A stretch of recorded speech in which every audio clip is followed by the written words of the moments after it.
I came here several times with my father when I was little, but stopped eating here as often after growing up. I hope the food here will be to your taste. Oh, don't worry. We haven't eaten at a hotel like this in a while. Paimon's getting excited already. In that case, I'll go order for us first. Please wait here a moment.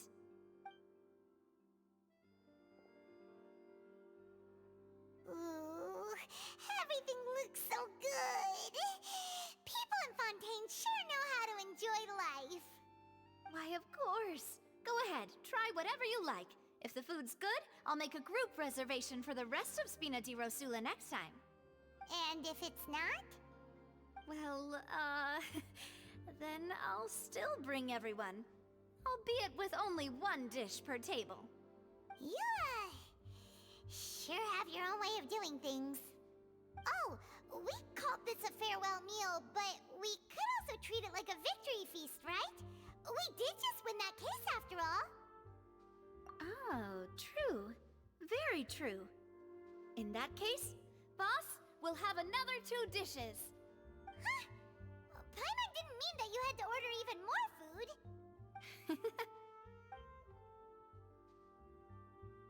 Speaking of cases, do you think that the mastermind behind the serial disappearances will get caught soon now that this has all happened? Well, we've certainly taken a big step forward, but I feel that's about it. We know that there's an organization that means to dissolve these young women, but we still don't know what they are really after. If it hadn't happened right in front of us, Paimon wouldn't have ever believed that a person could be dissolved like that. Right? Yet it was because this was such a preposterous notion that the investigation could never really move forward before. Ugh. If only that guy could have finished speaking! We were so close to hearing who was behind it. In such investigations, even the smallest step can seem like a yawning chasm if the trail of clues is cut off. To be honest, I don't have high hopes for any follow-up that the authorities might conduct. It's not that I don't have faith in their ability, it's just that a different perspective is required in some matters.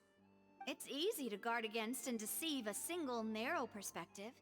A shift in thinking is required at such times in order to produce a breakthrough, which is exactly why the Spina di Rosula exists.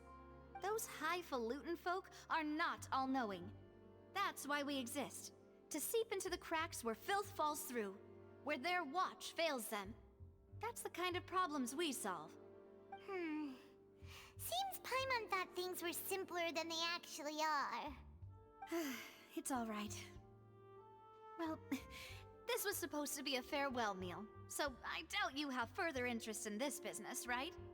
Let's talk about something else. Like, what are your future plans? That's true. We didn't have a chance to speak to her after the trial ended. It didn't really seem like the right time or place to do it anyway. I see. So, your primary objective, which has been foiled so far, was to have a chat with the Hydro Archon. I've heard that there's a long line of people waiting to meet Lady Farina. I suspect you'll be waiting for quite a while, considering that you missed your chance today. Yeah, we've heard that she's super popular here in Fontaine, and that it'll be tough getting any of her time. Well, would you consider some more, unique ways? Perhaps even methods of, let's say, questionable legality? Guess that's Spina di Rosula's boss for you. Chock full of sketchy ideas. Well, what did you have in mind? Well, one way would be to infiltrate a performance troupe at the Opera House, only to abandon your act at the play's climax and ask to speak to her after the performance. I'm sure Lady Farina would be eager to see the ending, and would agree in order to finish watching the play, don't you think? Could you suggest something a little more practical? This plan seems pretty hard to pull off. We'd have to go learn how to act, and acting's really hard. All right, here's another. Find a way to conceal yourselves under her bed, then wake her up in the dead of night and demand answers. don't let her go back to sleep until she answers all your questions. I can personally testify that this one works. When I'm sleepy, I'll do anything as long as I can finally get some sleep. That might work, but that's not really the problem. The problem is we don't want to get ourselves arrested. Ah, valid point. I overlooked that part. I was just thinking about leveraging a person's desire for sleep. All right, no more joking around. Perhaps you could... Oh, I don't know. Cut the line when she's on a break. You did defeat her in court, clearing citizens of hers from false accusations. False accusations she had nearly upheld personally. I imagine that she feels quite ashamed about the whole thing. You mean that if we catch her while she's on a break, she might be too embarrassed to refuse? Oh, that does make sense. Why don't we give it a try after this meal? You know, strike while the iron is hot and all. Huh? Paimon, did you drink my Fanta? Was this your drink?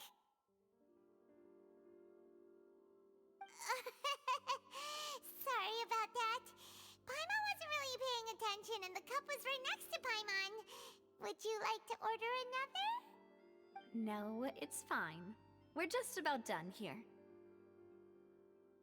Alright. Honestly, Paimon wouldn't recommend Fanta anyway. It tastes kind of salty and icky. Is that so? Huh. Well, in that case, we'll have to blacklist the Fanta here then. If we're all finished eating, then I'll go pay. Yeah, we're stuffed. Thanks for the treat, Navia.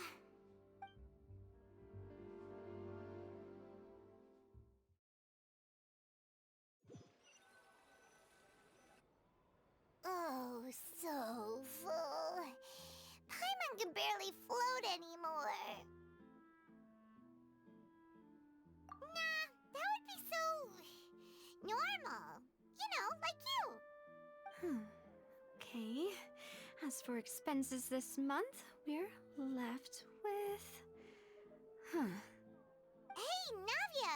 What are you doing over there? Oh, nothing. It was just a meal, you know? Nothing the Spina di Rosula can't cover.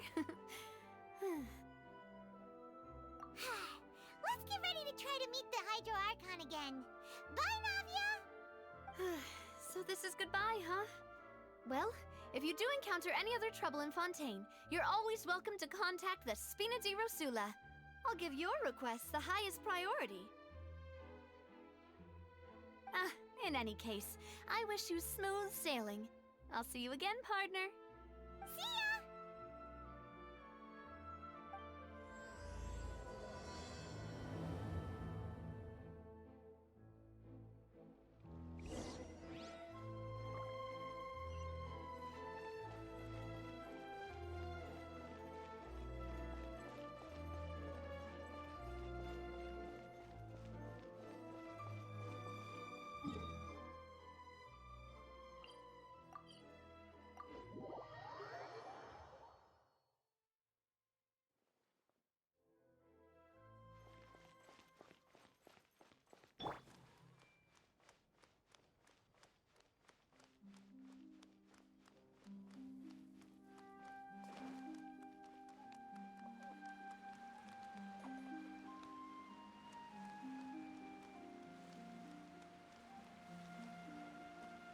I see everything.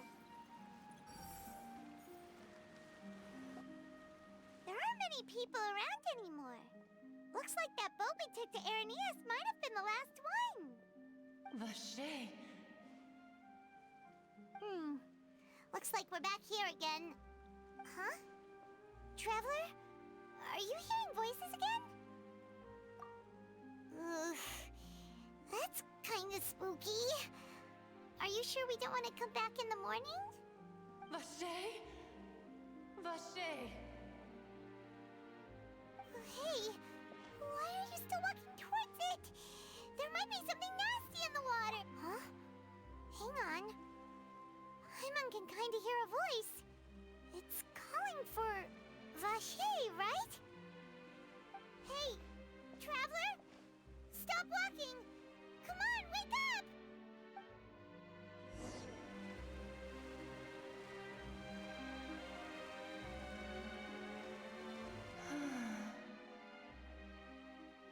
Vache, are you my dear Vache? No, wait. You seem to be someone else. Do you know Vache? Do you know where my love is? Wait. Who am I? I'm very sorry. I fear I do not know. My memories feel like they have been washed away like a flood. So many fragments dissolved amidst the tide, never to be recovered. How much have I lost? How many things that I once held dear while on land have I since forgotten? Yes, that is what I was once. But now, I am but the consciousness of one who is lost, therefore. I do not know how I came to be like this either. I only vaguely remember being covered in light blue water, and then all grew dim. I also remember going to many places. I loved adventure, loved exploring places of peril. No matter where I went, Vache would go with me. I knew how dearly he loved me, and I also loved him equally as much. But now, we can no longer go back. The pain of such parting, I never knew how heavy it could be. No, our reunion no longer has any meaning. There is no way for us to create any new memories. The thought of me gives him no succor, so let it lie forgotten beneath the waters. If you meet Vache, tell him not to look for me. Tell him to move on. That is the only thing I still remember. Perhaps that is so. As I was submerged in the waters, losing consciousness, I saw Vache above the surface. His eyes were filled with such sorrow, such longing. If only I could have comforted him, told him that I did not suffer. Indeed, I had felt a great warmth. Is that what you call it? Dissolving? If anything, I consider it a form of release. It was a state of neither fear nor frenzy, with only an endless peace, like the water's still surface. I could also liken it to being a thirsty person who drinks water for the first time, and only then sees how they have lived for so long in a world of endless want and anxiety. I think I hear your companion. It's time for you to go, I think. Farewell, then. I am glad that you were able to sense my presence. Remember, if you see Vache, tell him not to seek me out any longer.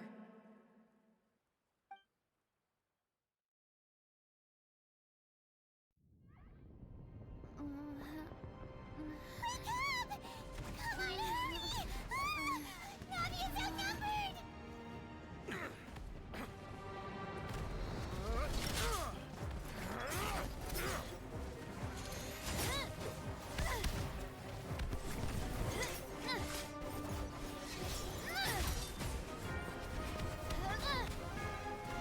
Demoiselle, look out!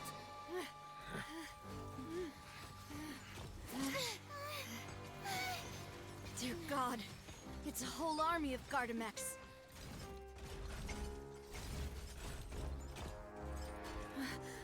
Chlorand?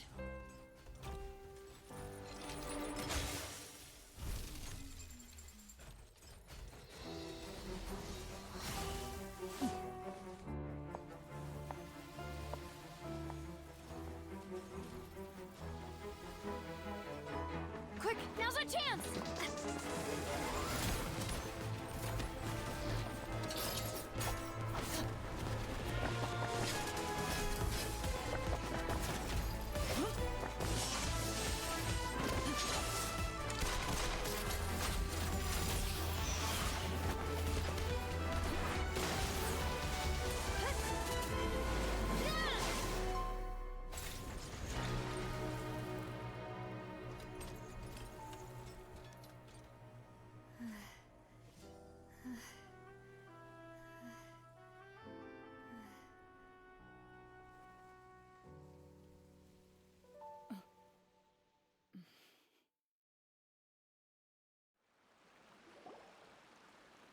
I should thank you for lending us your sword there, Clarand. But before I do so, could you explain how you managed to show up here? I followed you. It seemed to me that danger has followed you more closely as of late. I believe that following someone without their knowledge is actually called stalking, is it not? Mr. Callus's last wish was for me to ensure your safety, and I will not betray his trust. He would do the same, were he alive today. Do not speak of my father! Sorry, demoiselle. I was not strong enough. Thank you for your aid, Miss Clorand, but do keep an eye out for your manner of speech. I believe we all wish to avoid unnecessary emotional harm. Sorry, I did not consider your feelings. Whatever. What else do you know? How did you come to the conclusion that I'd be in grave danger? I doubt I know much more than you, but I believe that the mastermind behind the serial disappearances is very powerful. Your performance tonight will almost certainly attract their attention. I'm sure they've known about me. To be honest, I'm shocked it's taken them this long to act against me. And what about these Gardamex? I thought only those associated with the Maison Gardiennage could control them. None of these mecha have serial numbers. I was sure to check a moment ago. They are not the ones used by the authorities to enforce the law.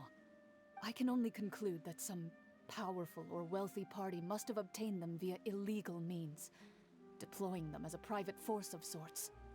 What? Your point being that they're out of Spina di Rosula's league, then? Yes. Be careful, and do not act rashly. I will continue investigating no matter what. We will bring the truth to light. That's my father's true last wish. Regardless, thank you for your help today, Clorand. But if you get any ideas, tell me first. I don't much appreciate being followed. I do not think that they'll strike again anytime soon. So I shall stop following you. Good day, all.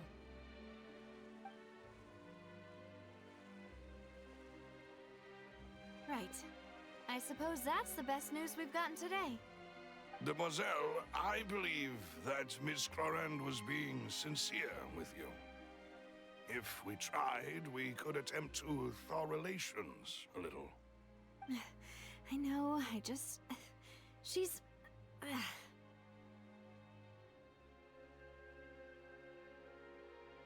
thank goodness! Paimon thought we were done for! Those Gardamex came out of nowhere while you were unconscious, and Nadia and her gang saved us!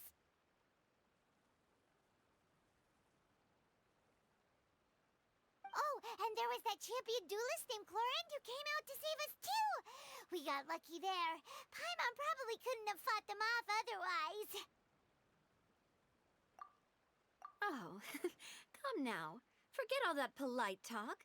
That wasn't really a farewell meal we had back there. Not for me, anyway. In truth, I hope that every meal we have together shall be a victory feast. As such, we're still partners. There's no need to thank me. It will take 50 years for me to match Demoiselle's magnanimity. If it were me, I would have joined the Spina di Rosula on account of her goodwill long ago. All right, you two. That's enough. Actually, Navia, how did you know that we were in danger? You sure did show up in the nick of time. Well, to be honest, you're the one who tipped us off, Paimon. Huh? Really? Paimon contributed somehow? Ooh, Paimon's even more amazing than she thought! Yes, all thanks to you grabbing my drink by mistake. How did that help? After we parted ways, I was on the way back to one of our bases when I suddenly thought of what you said. That the Fanta tasted kind of salty and icky. Fanta only comes in sweet flavors, so how could it have tasted salty? The color of the drink, if I recall, had also been a bit off. So the Fanta had been spiked with water from the primordial sea? Yes, so if you hadn't drunk that cup for me... Spina di Rosula is preparing the grandest of awards for you as we speak for saving the boss. Huh. sent people to Hotel de Boer to investigate, but whoever did this left no trace at all. That's when I figured out that you might be in danger, and hurried here as quickly as I could. But why would they go after us too? All we did was defend Linny in court and help clear his name. Ugh, now we're caught up in this mess too, aren't we? Well, you did foil a plan that they were probably pretty proud of, and almost got their name in the process. Speaking of which, did anything strange happen when you drank the primordial seawater? Well, it can't be coincidence that the traveler fainted just now. She said that she heard that voice calling for Vache again. Oh, and this time Paimon heard it too, but it was real faint. Does this situation have to do with the primordial seawater then?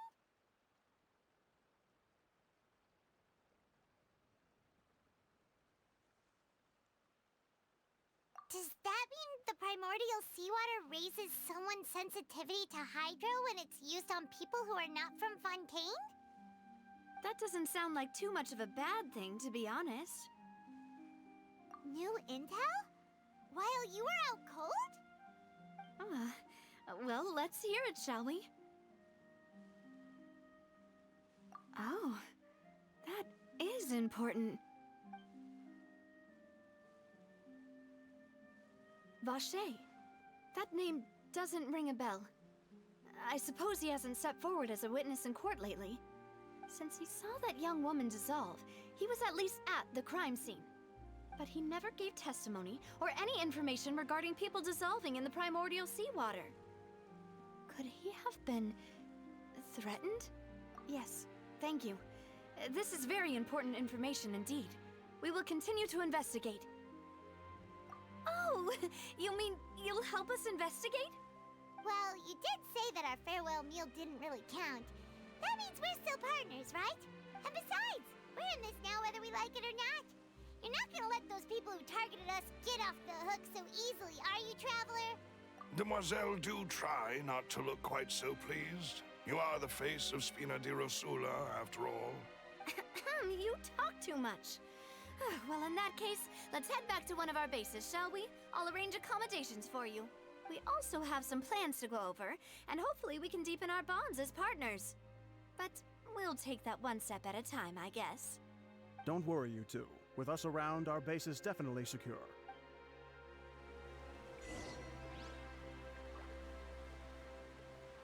Hey!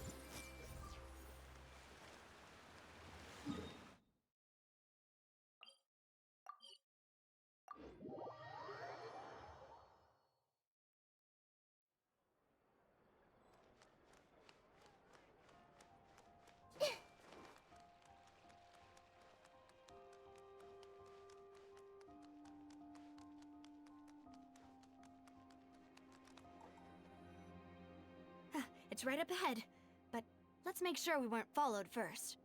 I've been keeping watch, Demoiselle. I haven't spotted anyone suspicious thus far. Very good. But let's not let our guard down for now. I shall find rooms for our respected guests. Thank you, Malus. Now, let's continue, Traveler.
as your base? It's not quite what Paimon imagined. Your accommodations have been arranged. Under the present circumstances, I can confidently say it's the best we have. Well, our funds have been a little tight lately. After all, we don't allow illegal or unethical profiteering. In fact, our funds often come from citizenry who support us. Seems like it's tough times for everyone. But if you have the support of the people, that does sound like it's worth it. To be honest, our financial situation was a lot better back when my father was in charge a few years ago. I'm afraid I'm not quite his equal. Your father... He was the previous boss of Spina di Rosula, right? How did he... Demoiselle, if you'll allow me to explain. No. I'll explain it myself. I suppose I couldn't run from this topic forever. And as partners, this is something I hope they can understand. My father's name is Callus. Yes, the same one they call Callus the Unfaithful in the streets. 3 years ago, he was accused of murdering his own friend. But he chose a duel to defend his honor instead of standing trial. He died in the duelist's ring. Oh no. But I do not believe my father was a murderer. I'm sure he was set up. At the time, I believed that if he only stood trial and was duly investigated, something amiss would crop up and prove his innocence. But strangely, he not only requested the duel himself, but rumor has it that even after being seriously injured, to the point where he could be deemed as having lost the duel, he refused to surrender, determined to die in the arena. 3 years later, I still don't understand why he did that. How could he protect his honor if he's dead? If anything, he gave up his chance to defend himself. The closest piece of info I have is that my father had been investigating the serial disappearances case at the time of his death. Ah, so that's why you're so determined to get to the bottom of that case. That's right. I've also tried to investigate the murder my father was implicated in, but I haven't found a single new clue in my countless reviews of the investigation records. However, I believe that if the murder case is related to those behind the disappearances, they must know something. I must know what really happened. Was my father coerced? Framed? Even if he really did kill his friend, I must get to the truth. If only he'd been more open with me when he was still alive. He even hid the fact that my mother died due to complications when giving birth to me. And now, here I am investigating his death. You really are a handful, aren't you, Papa? Demoiselle, please, if there is anything I can do, anything at all. I also will never believe that Master Callus murdered anyone. There are none whom I respect more than the two of you, Demoiselle. Master Callus did so much good in life, yet all it took was one murder case for him to be dubbed Callus the Unfaithful. Even our supporters decreased greatly due to that incident, hence our strained finances at present. Wait, if Callus was such a good man, wouldn't people at least be a little suspicious when he was accused? No. Perhaps people just revel in that kind of drama. It's not something exclusive to people from Fontaine, really. Everyone's like that. People love watching the evil turn over a new leaf, but they also enjoy watching good people fall into an abyss from one slip-up just as much. But how could... never mind. If Callus was really falsely accused, we have to find the truth. He didn't deserve to have that happen to him. There is one other thing. Master Callus's opponent in the duel was Ms. Clorand. Oh, her? Well, then, isn't that as good as saying that she was the one who killed him? Yeah, that's not the sort of thing that you can just let go and move on from. Ms. Clorand has always placed great emphasis on the honorable nature of the duel. If her opponent doesn't yield, she will not stop either. She knew Master Callus beforehand and greatly respected him, but seeing how he was resolute in the arena, there was only ever one choice she could have made. It's not that I don't understand her at all, but I just can't deal with this yet. Don't worry, Navia. Paimon knows how you feel. You don't have to force yourself to do that. Afterward, Miss Cloran told us that at the start of the duel, Master Callus requested that she ensure Demoiselle Navia's safety. Yes, that is our understanding as well. Oh, Papa. What madness drove you to ask the person who killed you to take care of me? All right, anyway, that's the information I wanted to share with you. Even if it did sound like I was just complaining towards the end. Thanks. You two should go and rest. This was quite a day after all. Yeah. Paimon's beat. Please, relax and get some sleep. We will ensure you rest soundly.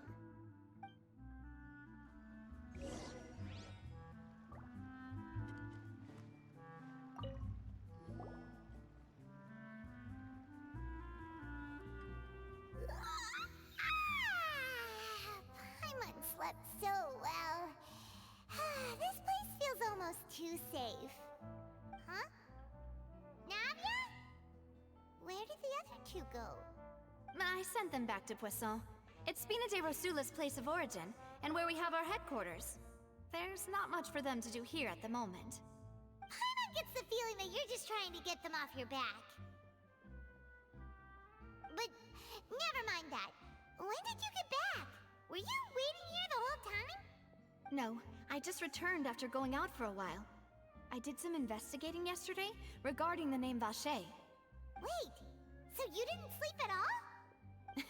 How could I after having such critical new evidence appear? Guess Paimon wasn't speaking for everyone just now, huh? Unfortunately, this name seems to have been wiped from existence. It doesn't seem to have a match anywhere. I suspect that those behind this have already taken steps to hinder an investigation from this angle. But that does prove that this Vache person is a key witness in the incident. Does that mean we're too late, though? No. There is one ray of hope. One place in Fontaine that they would find almost impossible to threaten, no matter how much they wanted to. And that is the archives kept by Chief Justice Neuvillette, a place where detailed files on all the cases in recent years are kept. If the Oceanette you met is one of the young women who went missing recently, we should be able to find some related information there. So Neuvillette maintains an archive of case files? Whew. Guess that's the hard-working Chief Justice for you. In that case, let's go talk to him, shall we? Aren't you coming along, Navia? Did you get tired?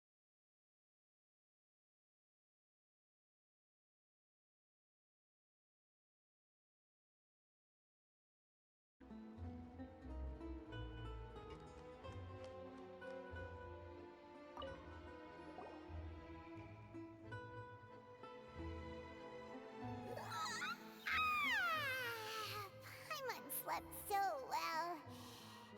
This place feels almost too safe. Huh? Navia? I sent them back to Poisson. It's Spina de Rosula's place. Paimon gets the... but... No, I just returned after going out for a while. Wait! Unfortunately, this name seems... I suspect... No.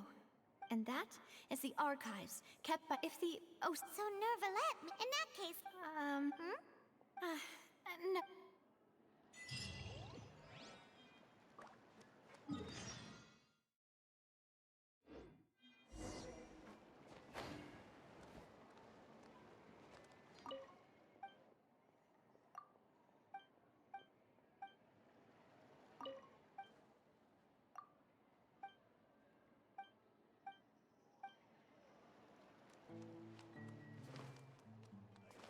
Finally on the right right path of hearts. It's taking it.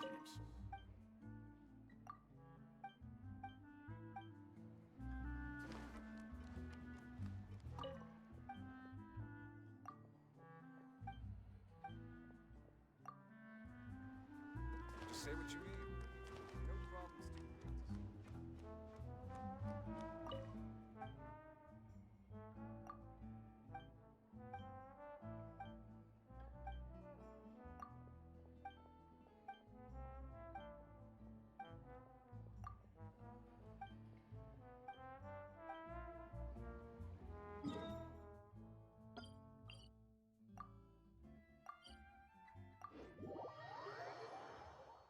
The palais is right up ahead.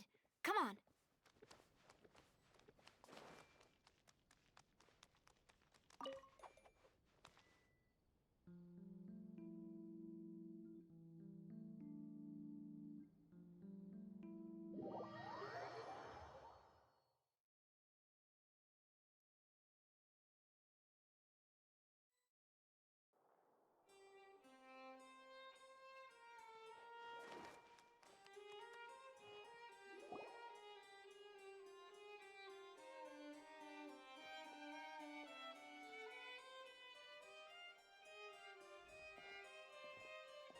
Halt! Please state your business here. The Chief Justice is presently occupied with official matters. Huh. This place does look pretty heavily guarded. Guess that proves that Nervalet's files are really secure. Hey, don't you recognize us? Huh? Who are you? Just to be clear, I don't care who you are or who you might be related to. Our rules make no exceptions. See? They've got great discipline, too. Yep. Paimon can tell. If you're here just to crack jokes, I can point you towards the exit. Unlike some, we're busy, so please leave if you don't have a reason to be here. No. What I meant to say is, shouldn't you remember us from a few days ago? We were at the trial of the great magician Linny. Oh, yes, I remember. I read about it in the Steambird. You must be Linny's attorneys. It's all coming back to me now. We're here today to report and archive some information on a follow-up case. Huh, is that even a thing? Of course. Don't worry. We're here on official business. You can trust us. All right then, I'll let you through. The Chief Justice is just inside. Thanks so much.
Please come in.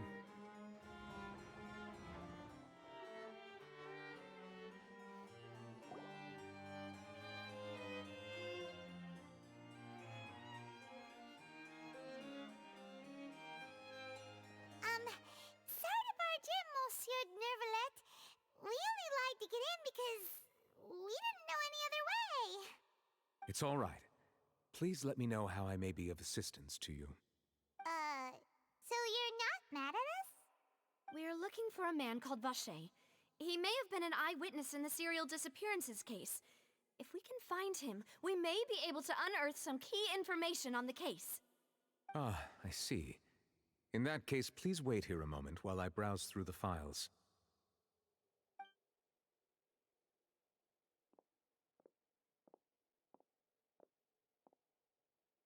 Who knew that Neuvillette would be so easy to talk to?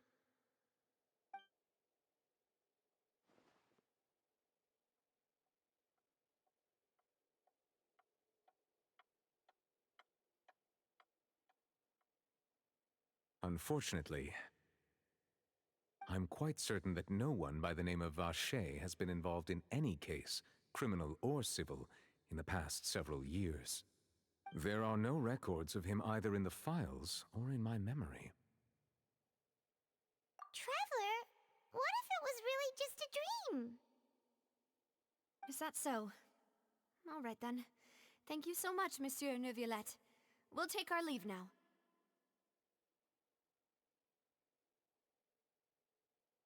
Ahem.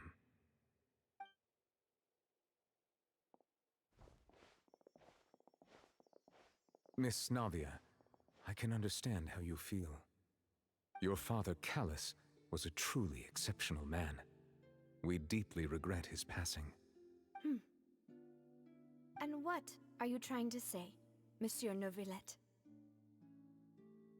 Are you trying to console me? Extend your sympathy? Or just express some tendril of regret? No. You are not trying to do any of that. I can hear it in your voice. There's no emotion behind your words. You only said those things because you felt like you should. It's just like last time. After my father took his place in the duelist ring, I pushed through the guards to talk to you as a last resort. You even told me then that you thought there was something fishy with the case, yet you still allowed the duel to go ahead. In your eyes, the value of a human life is nothing compared to those cold laws you hold so dear. If you truly regret my father's death, then why didn't you call a stop to the duel? Why didn't you give me the power to stop him from throwing his life away? Why did you just let him die, despised and hated by all? Everything was hanging on a thread at that moment. Just the tiniest effort could have changed everything. There are still so many things I never got to tell him. So many questions he still owes me answers to. If you really have no heart, then just look me in the eyes. I, Navia, will show you the true meaning of regret. I'm sorry, Miss Navia. You and my father are truly alike. You keep all kinds of things in your heart and never say a word to anyone. It's not so much that you can't feel, but that you would never express anything. Oh well. In any case, everyone already knows full well the apathy of the Chief Justice. My apologies for taking my emotions out on you, Monsieur Chief Justice. Let's go, Traveler and Paimon.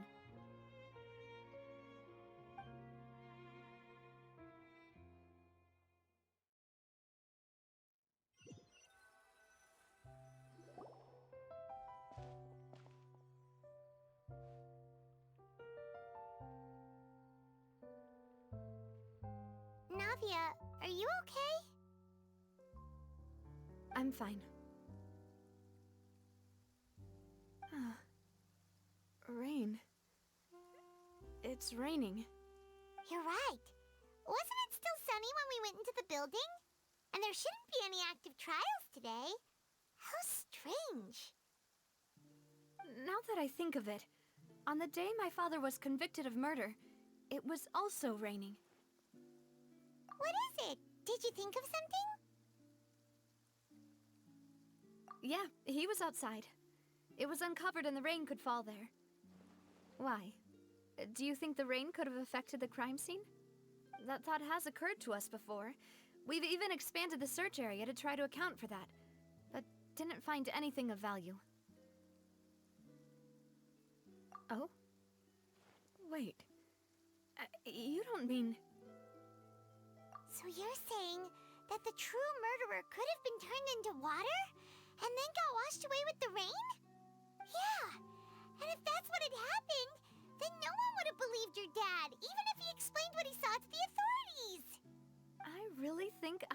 found a true genius for a partner. You're completely right.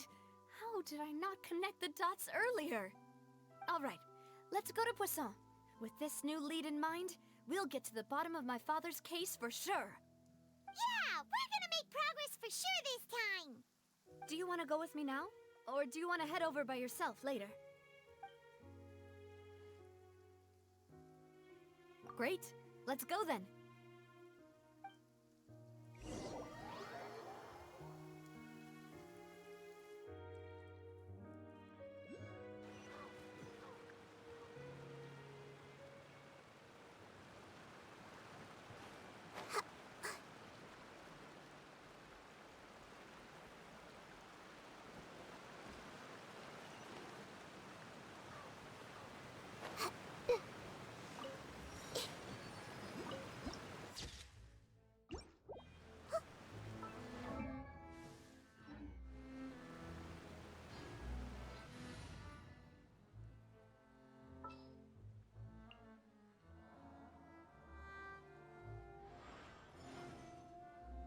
Sure.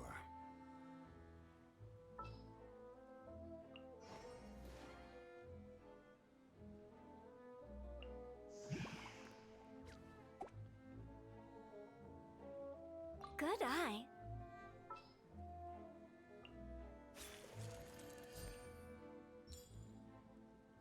It's time to pull the trigger.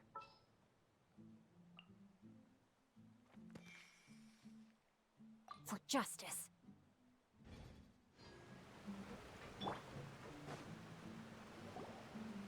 Whoa, what a huge ship! Why would a ship be anchored at a place like this? There's no need to be so surprised. While it may look like a ship, it's actually Spina di Rosula's headquarters. My father was the one who asked for it to be built like this. Perhaps our taste in exterior design is the only thing we occasionally had in common.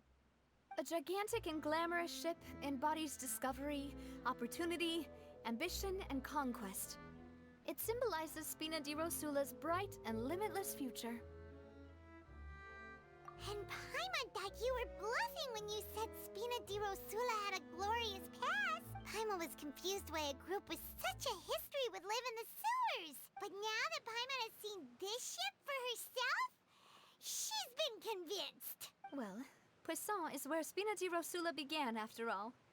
It's our main base, our home.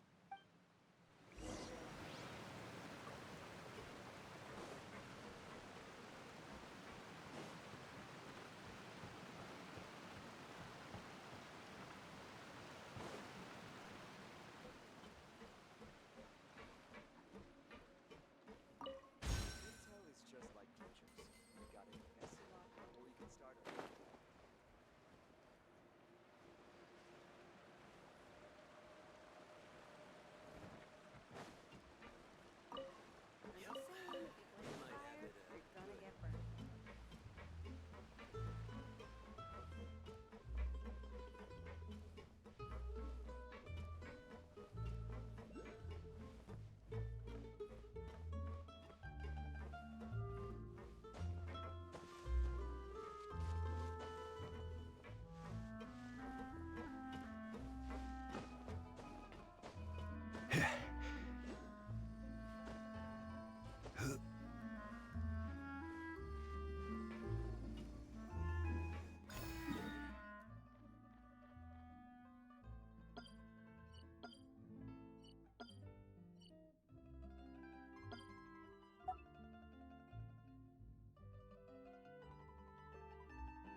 Melus, we're back!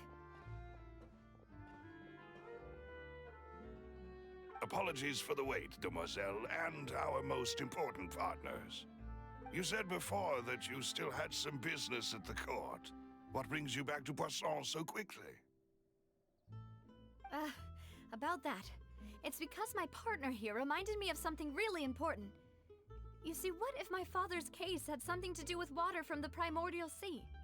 You still remember, right, Melus? on that night it was raining? Yes, the case was quite similar to that of Mr. Linney's. Both were what you'd call impossible murders. Could you tell us a bit more about what happened before? Yeah, of course. Many years ago, something called synth began to gain popularity in Poisson. At a glance, it was a kind of drink that could excite your mood and produce many pleasant hallucinations. Wait! Didn't that guard guy who turned into water also mention that the primordial water could be used to produce some kind of potion? Yes, he did. Considering what we know now, it's almost certain that synth is created using water from the primordial sea. If you drink synth for an extended amount of time, you'll suffer many side effects, such as losing the ability to focus or control your emotions. And if you were to stop drinking it completely, you'll experience flashes of paranoia and anxiety while lacking energy to do anything. It's an extremely dangerous substance. As he oversaw Poisson, my father was compelled to put a stop to synth abuse and called for a complete ban of it. Boss's uncompromising attitude incurred the synth vendor's wrath, but no matter how much they threatened or bribed him, he refused to yield. Not only that, Boss became determined to find the mastermind behind the synth operation and put an end to the problem once and for all. Yes, but the enemy was very cunning. So he could never get anything out of the dealers, all of whom only sold the stuff and weren't privy to the rest of the operation. Recognizing that, my father decided to contact the dealers in secret and cultivate personal relationships with them. Finally, he was able to convince someone to become his informant. The man's name was Jacques. He felt greatly ashamed about his work after seeing many families destroyed by synth abuse. That night, my father hosted a banquet at his countryside estate. He planned to meet up and exchange information with Jacques over some food. But then, we heard 2 gunshots from the courtyard. We raced to the scene and found my father, still holding a gun, and Jacques, who was already dead on the ground. Huh? How did that happen? Aren't they on the same side? Sounds just like Lenny's case, doesn't it? In both cases, the culprit seemed obvious, but neither appeared to have any motive at all. Looking back on it, though, I now believe the most important clue was something we all overlooked at the time. There were pieces of clothing left at the scene. Precisely. It's all thanks to you that I made the connection now. Back then, we all just thought they were some costumes that Jacques used to disguise himself at the banquet. But, considering it now, it's almost certain that they belong to a third person at the scene. With one extra person, we'll also need to reconsider why the 2 shots were fired.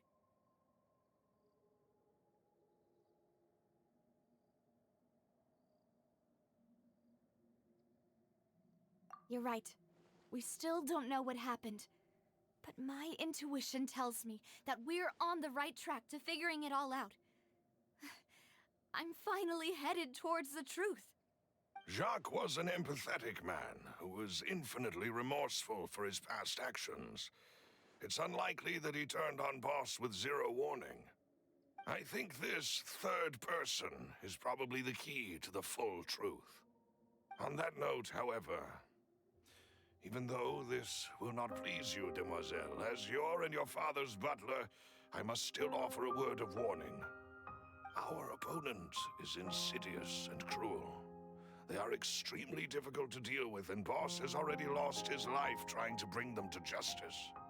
Even though Spina de Rosula has lost most of its former glory, Poisson has welcomed a new time of peace, and we have been allowed to live out our lives. There is no need to follow your father's path. It would be both wise and in line with Boss's wishes to step back and give up on the case. If that's indeed what he wished for, then he should have told me that himself. Was I not the closest person to him? And yet, I was the one most kept in the dark.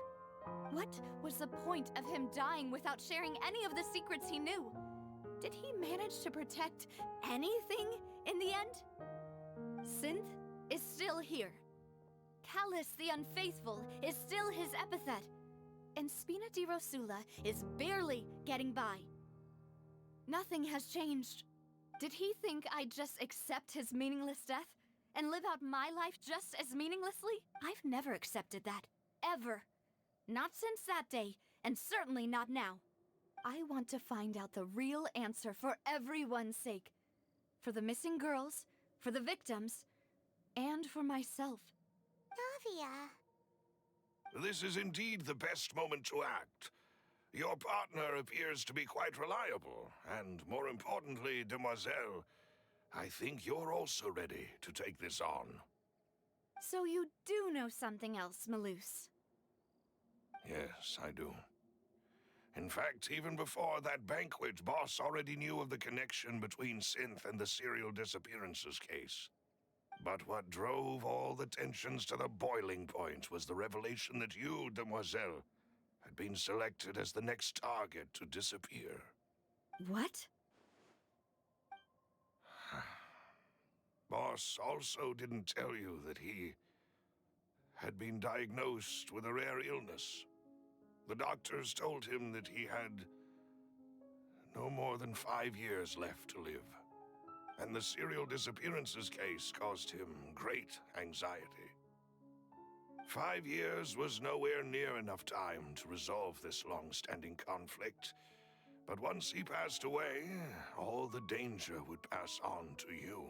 Knowing all of this, he decided to use one final intimidation tactic before his death. He claimed to have already gotten his hands on some key incriminating evidence for the other side, and even told some members of Spina di Rosula about the details. But as long as you remained safe, he would not share the evidence with the public. If something were to happen to you, then he and all those he told would immediately expose all they knew about Synth and the disappeared victims. Right, so nobody would be able to get off scot-free. As we've seen, Boss's tactic has worked. Even though Boss has been gone for a long time, the other side has not tried to take Demoiselle's life. No, I don't believe it. He never appeared to look sick to me. No father wants their daughter to see them weak and haggard, especially someone as proud as Boss.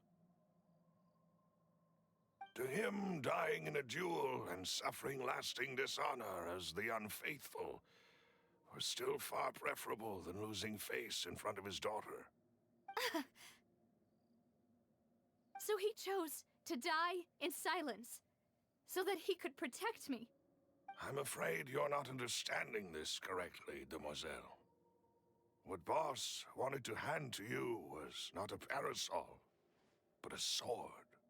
If Boss's spirit could hear you telling me that you want to find the answer for the sake of everyone involved, I'm sure he'd be extremely proud.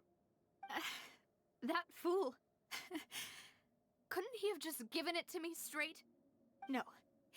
He might have set up everything precisely because he never thought I'd be able to understand him.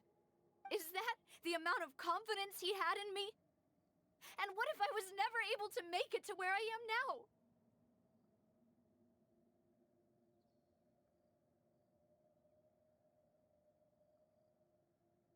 Yeah. I suppose that's true. With the way he'd set things up, if I had wanted, I could have just lived out my life without a care in the world. But thankfully, he rarely talked to me about complex matters, and thus understood little of me as a person. In this case, he really didn't need to give me an easy way out. Malus, what was the key evidence that he shared with you? It's the location where Synth is produced.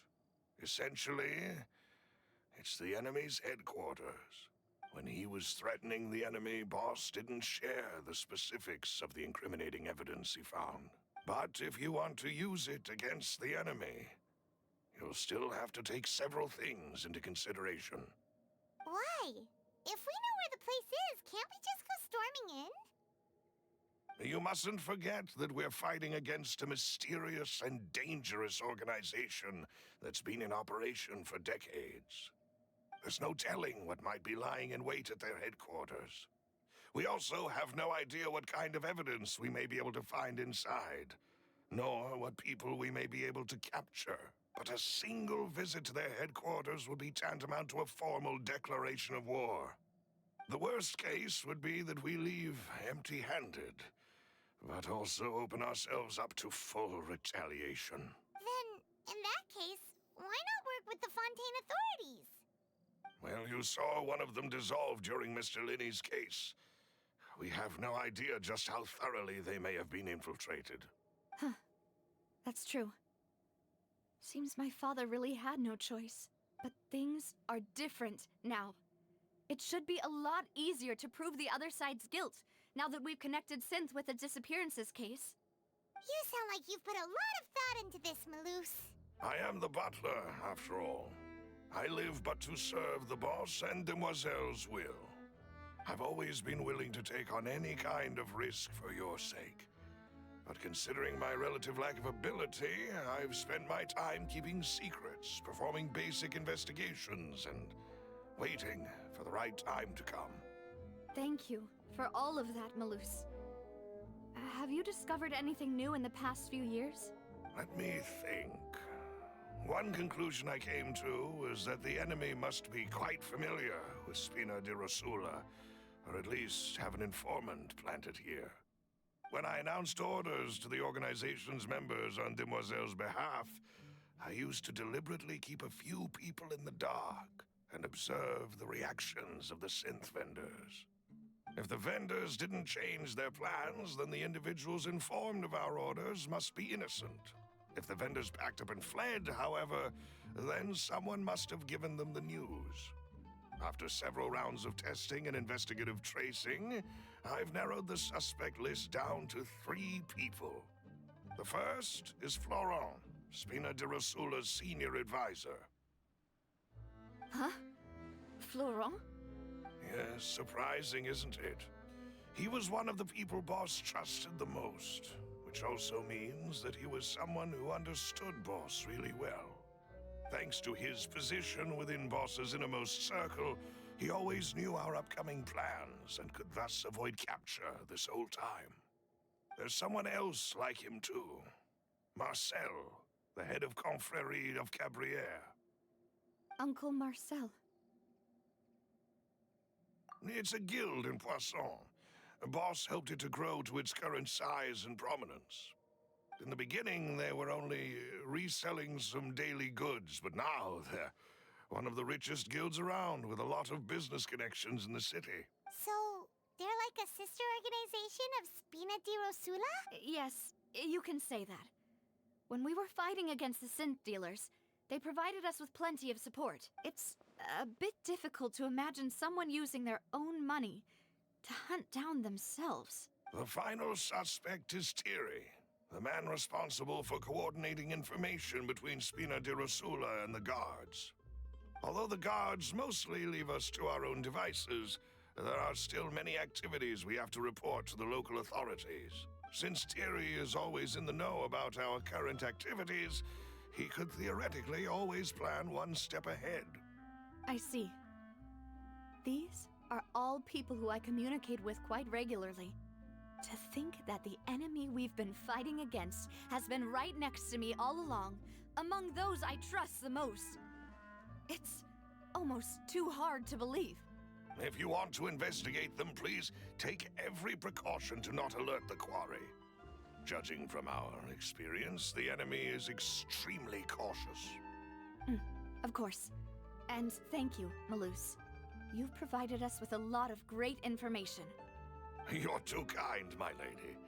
I'm just doing my duty. And before I forget, proving Boss's innocence would also mean clearing him of blame in Jacques' death. After that incident, Jacques' wife and daughter were taken into the Spina's care. They still live in Poisson today. If it might help, you could also pay them a visit. I can make the necessary arrangements. Aw, thank you so much, Maloose. You really are the best. A new case awaits, my dear partner.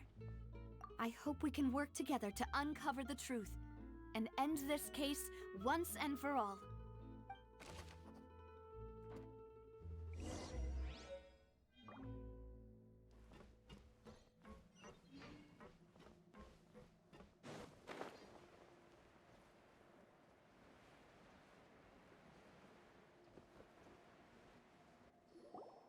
It is settled then.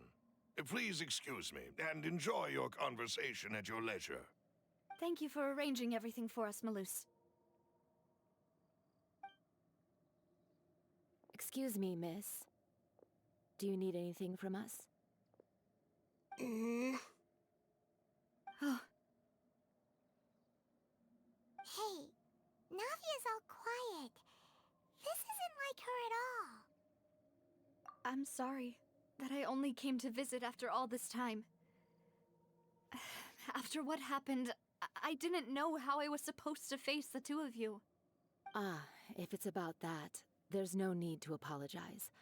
After my husband died, Spina di Rusula sent us a lot of mora and support. I understood your guilt and apology to be genuine. But aren't all of those things nothing compared to the loss of Jacques? I can understand the kind of pain that comes with losing a father so needlessly. You don't understand at all. I didn't know how to face you, because I didn't know what I could possibly bring as a consolation gift. I know only the full truth could bring closure to you. And to all of us. Mm-hmm.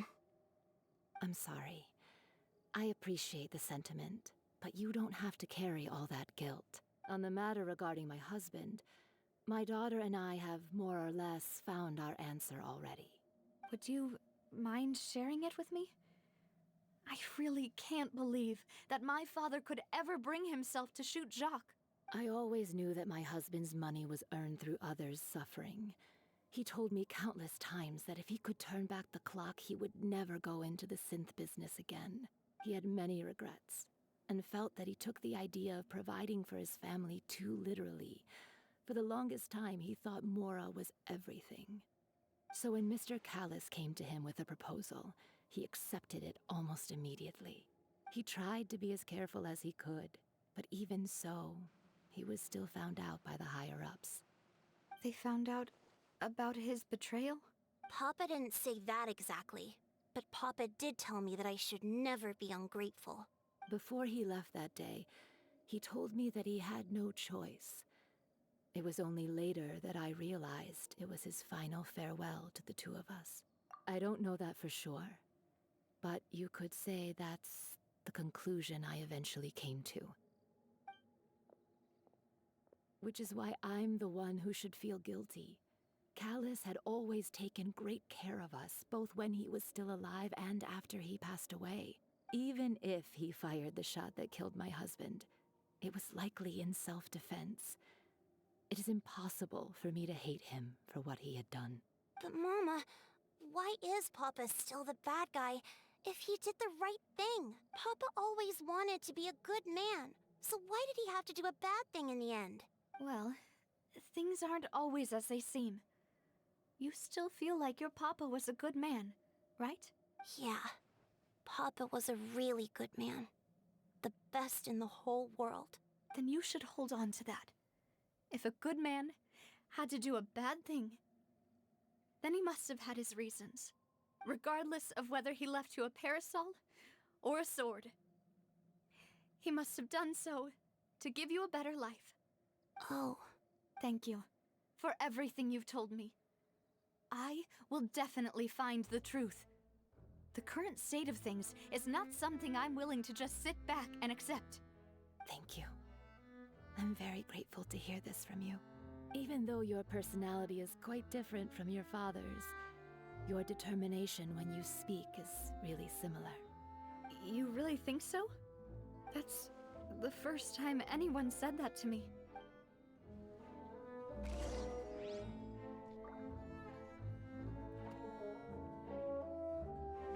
Are you okay, Navia? I'm fine. Don't worry. Let's investigate the 3 suspects next. Florence should be nearby, and we should be able to find Thierry and Uncle Marcel in the city. I'll get myself together on the way, so please don't worry.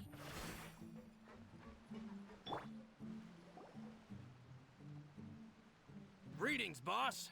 How may I be of assistance today? I'm sure you've heard about what happened at the Opera House? Someone got turned into water right in front of us. Yeah, I've heard. With something that dramatic, I'm sure journalists will milk it for all it's worth. And it'll be all the talk for the next several weeks. It also reminded me, on the day that the incident happened with my father, it was raining outside, and we found some clothes left at the scene. After my partner here put the dots together for me, I feel like we should try to reopen his case. Can you do me a favor and try to recall what happened that night? Let me think. Mr. Callus was feeling pretty upbeat that day. So he was drinking and bantering away with us at the table. After that, he told us that he wanted to go get some fresh air. So we let him go without thinking much of it. Who knew that we would hear 2 gunshots ring out right after? My first reaction was that Mr. Callus's life was in danger. So I grabbed my holster and made a mad dash toward the scene. But when I got there, it was already too late. Mr. Callus was standing over a dead body with a gun in his hands. All we could do was look back and forth at each other, not knowing what to say. So you also remember 2 gunshots then? Indeed. The guard said that the first shot didn't hit anyone, while the second killed Jacques. But I've never really bought that explanation. Reason being, Mr. Callus had left his gun on the table. I even made sure to confirm that before running to the scene. But according to the guards, that doesn't mean he couldn't have had other guns on his person. About the clothes left at the scene that you mentioned, do you think there was a third person there who was turned into water?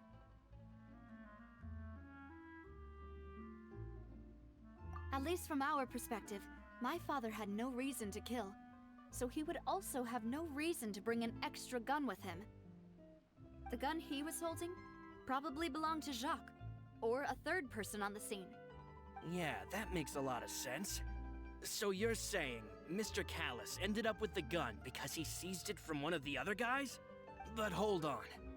If that's what had happened, then why didn't he share the truth with any of us? He didn't even want to face the Oratrice machine, and chose instead to prove his honor in a duel. Did he lose all faith in the courts after seeing someone dissolve right in front of his eyes? About that, Malus told me a thing or two. So, I think I can understand why he committed to the duel. I'll tell you everything, once the whole truth has been revealed. I understand. Then, I'll leave Mr. Callus's honor in your hands, boss. And if I may just say one more thing. The whole Callus the Unfaithful. Many people have laughed at me for still calling him Mr. Callus, even after so many years have passed. But it was Mr. Callus's trust that allowed me to rise through the ranks of Spina di Rosula and live the life I lead today, no matter what others might say. He'll always be the man I respect the most. And he'll always be my boss. Don't worry. I will definitely find the truth. You and all our other comrades at the Spina deserve to know the truth as well.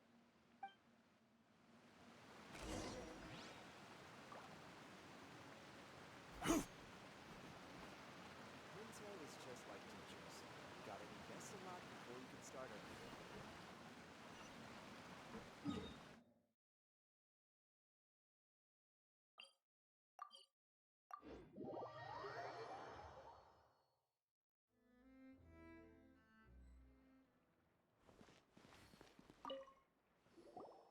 Hey, Thierry, it's me.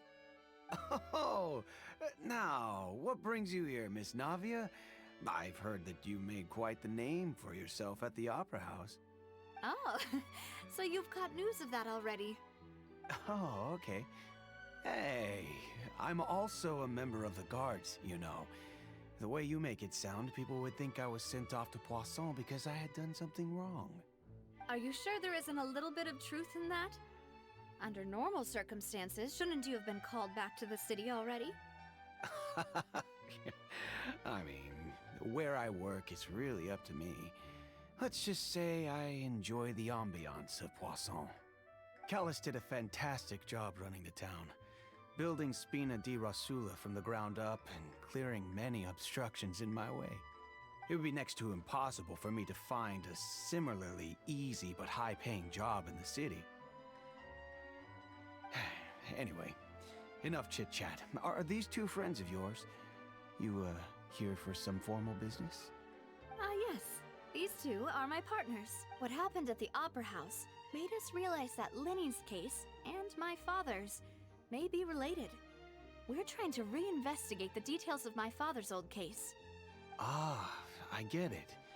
You think there might be more to the case now that we know people can be dissolved into water, right? I was also flabbergasted when I first heard of it. If you want to go through the original files from your father's case, I can help you look for them. That'd be much appreciated. Thank you. Actually, I have another question. Do you have the authority to dispatch Gardamex? Of course. Without them, I couldn't possibly handle Poisson on my own. Why do you ask? We definitely can't use them to forcefully get more evidence for your father's case. Well, you see, just recently, we were attacked by a horde of unnumbered Gardamex in the city. So, if you hypothetically wanted to do something against me, all you would need to do is get rid of the mecha serial numbers and send them after me. Then you think too highly of my abilities. Dispatching mecha is very different from controlling them. If I had to make an analogy, when you order a dish, the chef will make it for you. You can ask the chef to cook, but not to massage your shoulders or carry your baggage. If you try to make unreasonable demands, the chef would just think you're out of your mind and ignore you completely. The same goes for me and my Gardamex. Removing a serial number is also not as easy as you might think.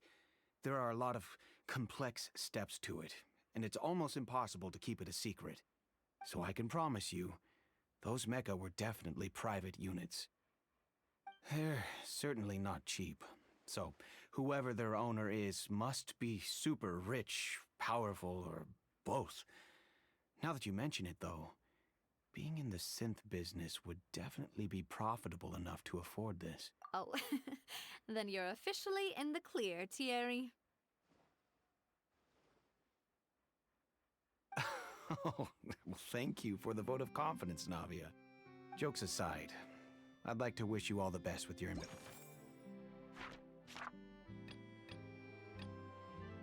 investigation. I'll be staying in the city for a little while, so just come find me if you need any support from the guards.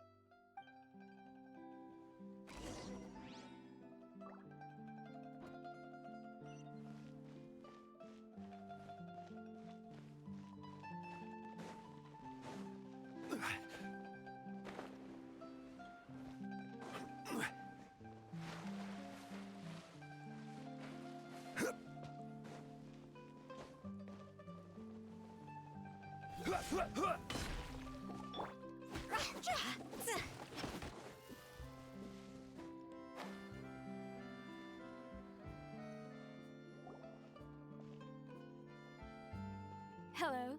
How may I help you? I'm here to see Marcel. Could you please let him know? You can just say Navia's looking for him. Sure. I will let him know right away.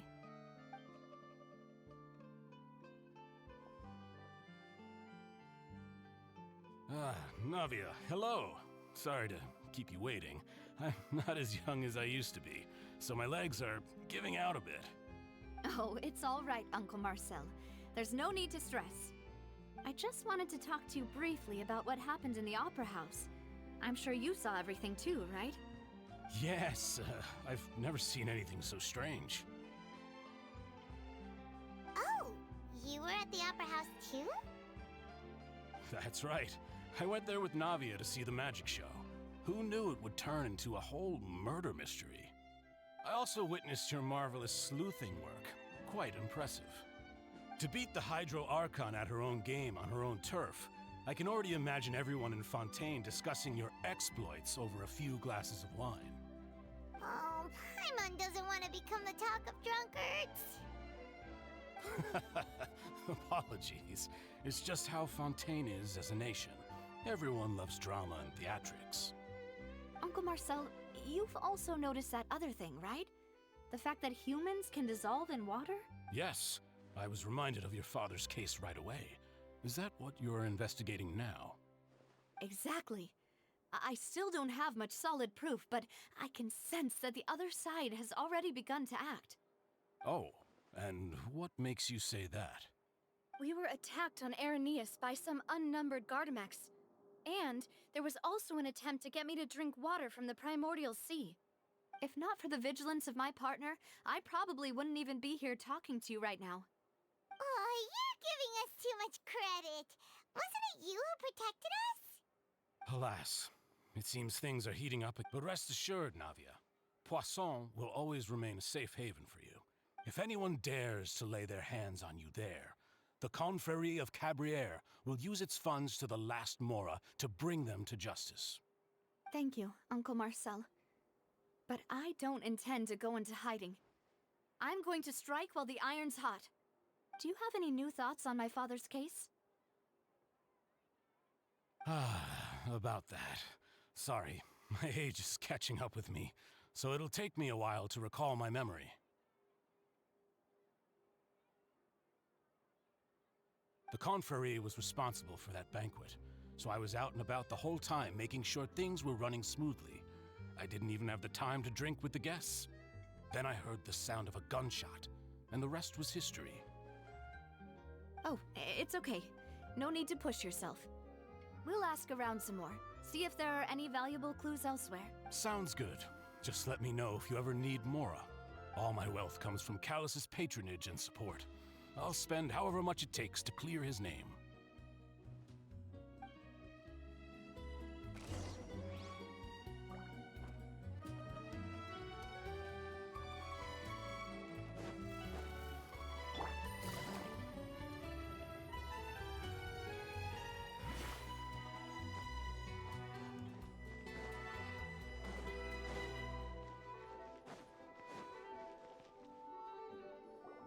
We've talked to all three suspects, purely based on their conversations with me.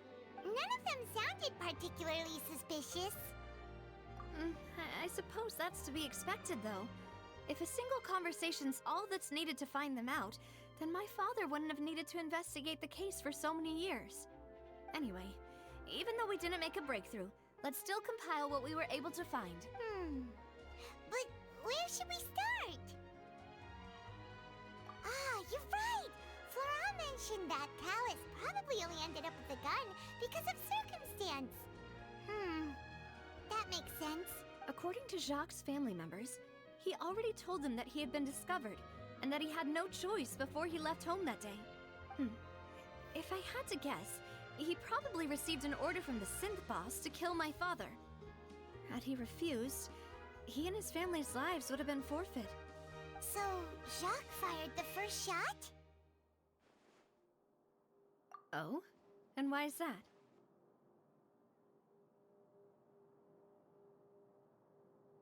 Ooh, that's a good point. Jacques probably already knew that he was just being used as a tool for murder. And once he had completed his mission, he'd be of no more use to his boss. So, what would make more sense from his perspective would be to turn his back on the Order and seek protection from my father. Makes sense. But without evidence, that's still just a theory. Besides Jacques, the attack from the Gardamex has been bothering me quite a bit as well.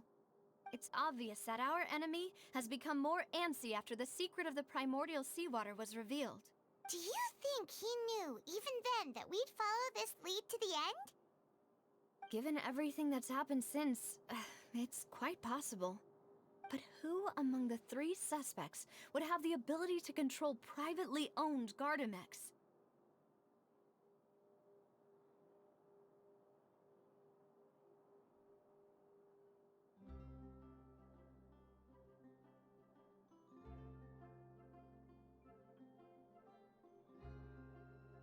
Uncle Marcel? My father did really trust him. And they worked together on a large number of projects. Maybe that's how he got to know Jacques. And with funds from the Confrérie, he could also afford a large number of Gardamex. It's still really hard for me to imagine, though.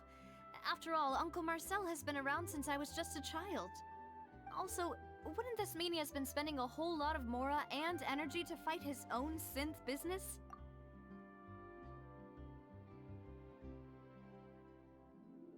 Thierry, you say?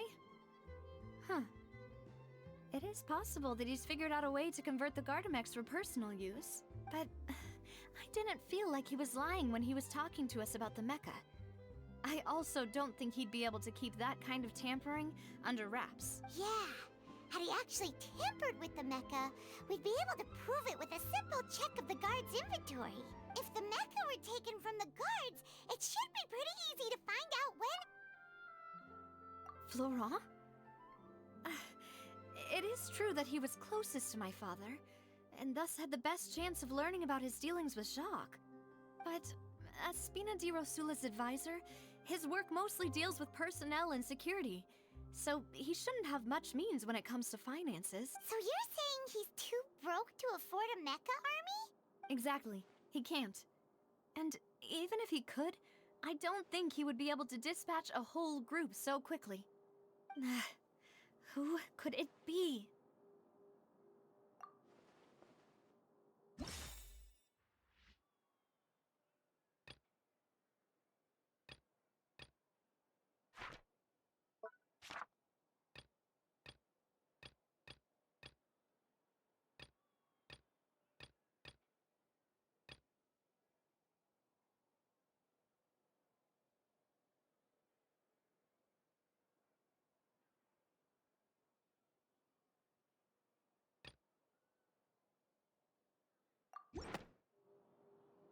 You know, if you think everything through, Uncle Marcel is indeed the most suspicious of them all. Could we be missing other suspects? Malus didn't know about the people turning into water thing when he narrowed it down to these three, did he? Malus has always been very reliable, and his judgment of others' trustworthiness has been fair and well considered. When he laid out his case for the three, the rationale he gave me made a lot of sense as well. The suspect is knowledgeable about the Spina's internal affairs, has the means to dispatch Mecha to assassinate us, and possesses significant intellect and foresight. Even if I don't want to believe it, I'm starting to see how things could all tie back to Uncle Marcel. Well, we still have another trump card on top of all the theorizing and speculating. Yes. Malus did say that charging straight in there would be extremely risky. But we don't have any other options right now. We need far more solid proof before we can hope to go charging in on our enemy. Navia, here you are. Oh, I've been looking for you. Huh?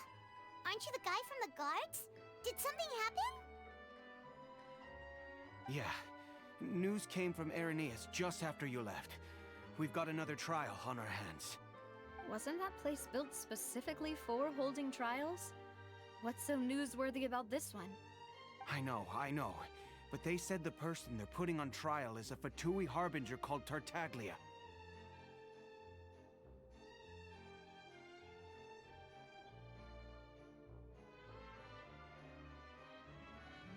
What? Is that someone you know? Yeah, we know him. Maybe even a little too well. Well, he's been accused of being the true culprit behind the serial disappearances case. It's absurd, don't you think? Wait, how? None of our investigations have had anything to do with him. That's what I thought was strange about it, so I came to tell you the news right away. If the charge against him stands, then it'll be next to impossible to get the guards to support any of our planned investigations. Right, because they'll think they've already found the culprit. Yeah, and it'll be a lot harder then to clear Mr. Callus's name. I understand. Well, partner, what do you think we should do? We still haven't found any conclusive evidence.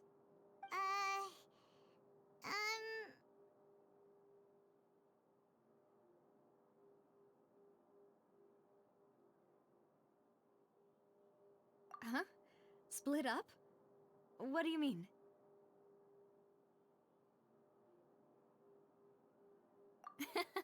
Just as expected of my partner. Since this is a trial about the serial disappearances case, the culprit's attention will be focused on Irenaeus, leaving his home base wide open. You're right. This is our best opportunity. All right then, let's do this. I'll stall them at the Opera House and charge Marcel as the true culprit. I won't have any chance of making that charge stick, though, unless we find more evidence. It'll be up to you to make it back in time and hand the decisive evidence to me.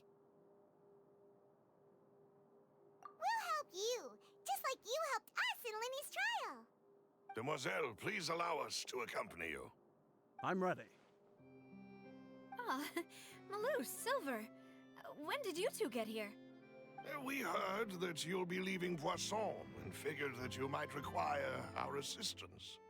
It's our hope that your confidence will be bolstered with the two of us by your side. Thank you so much. Then, let's make haste for Arrhenius. Paimon, Traveler, I'll see you at the Opera House. See you then!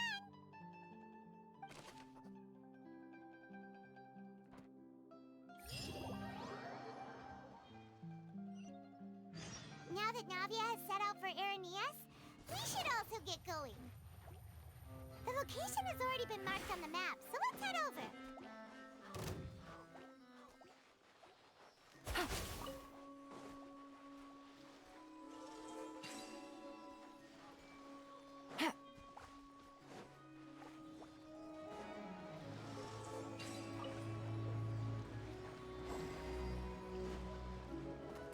Really?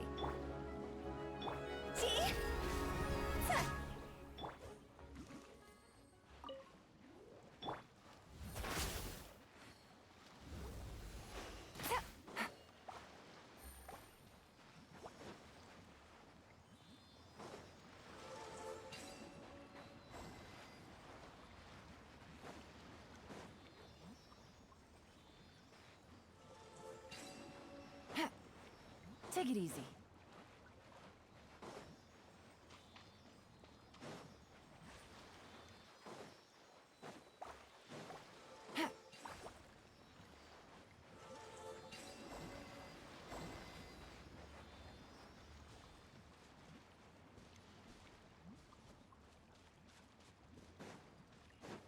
Take it easy. A chest full of valuables and a trove of potential clues.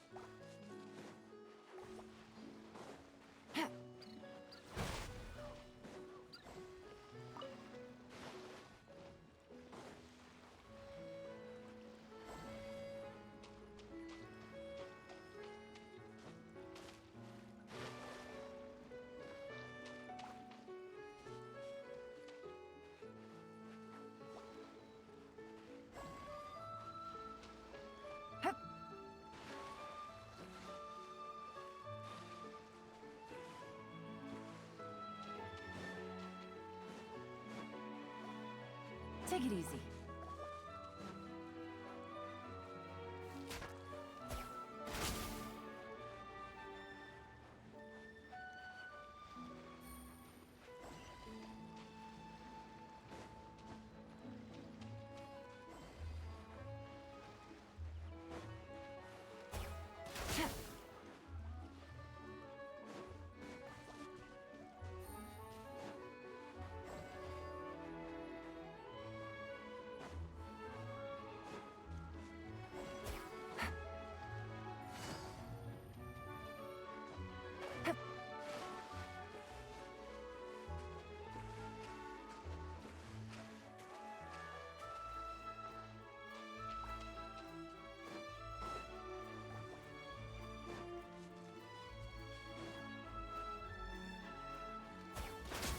Take it easy.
info, the synth production base is underwater. Let's go and try to find the entrance.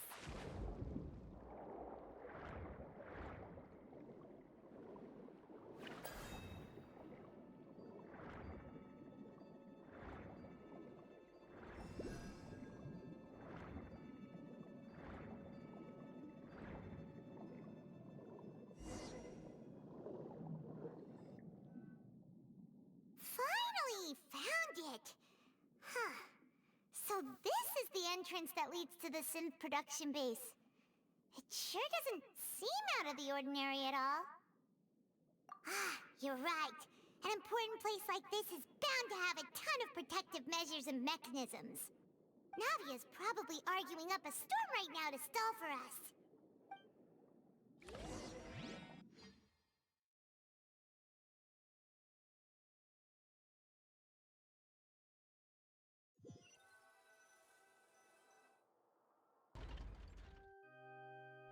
It would appear that I must repeat my question again, Mr. Tartaglia. Do you accept the charge that you are the true culprit behind the serial disappearances case? To be perfectly honest, I don't understand your country's complicated court system, or the reason why I'm being charged with something I've never even heard of. However, I did hear that people who have been charged can choose to participate in a duel to clear their name. Is that right? In which case, as long as I accept the charge, I can have an all-out fight with that champion duelist Clorend, right? I've got to admit, that's one of the most enticing offers I've ever received. When I privately sparred with her last time, she was obviously holding back. Real disappointing. Hey! Don't you understand? You're currently the prime suspect for a major case. This isn't the place for you to be looking for fights. Oh? Sounds like the Hydro Archon wants to lecture me on the ways of the Opera House. Then why don't you duel me too? I'm the kind of student that learns best in the heat of battle. No. That's not what I meant. Alas, it would appear that communication with the defendant is going poorly, and we have made very little progress. In that case, let me explain everything from the very beginning again. The goal of this trial is to determine the culprit behind the serial disappearances case. That case had nothing to do with him. You've got the wrong man. Huh? What's going on? Why is she interjecting again? I told you it couldn't be one of the Fatui Harbingers. Miss Navia, this is the second time you've interrupted the court proceedings. I only tolerated your behavior last time because you were able to provide the court with a key eyewitness. But that was an exception rather than standard court protocol. I can very well charge you with contempt of court for your interjections. Oh, please.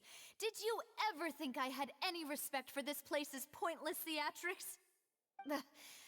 We can put that discussion aside for now. I'm not here to argue with you.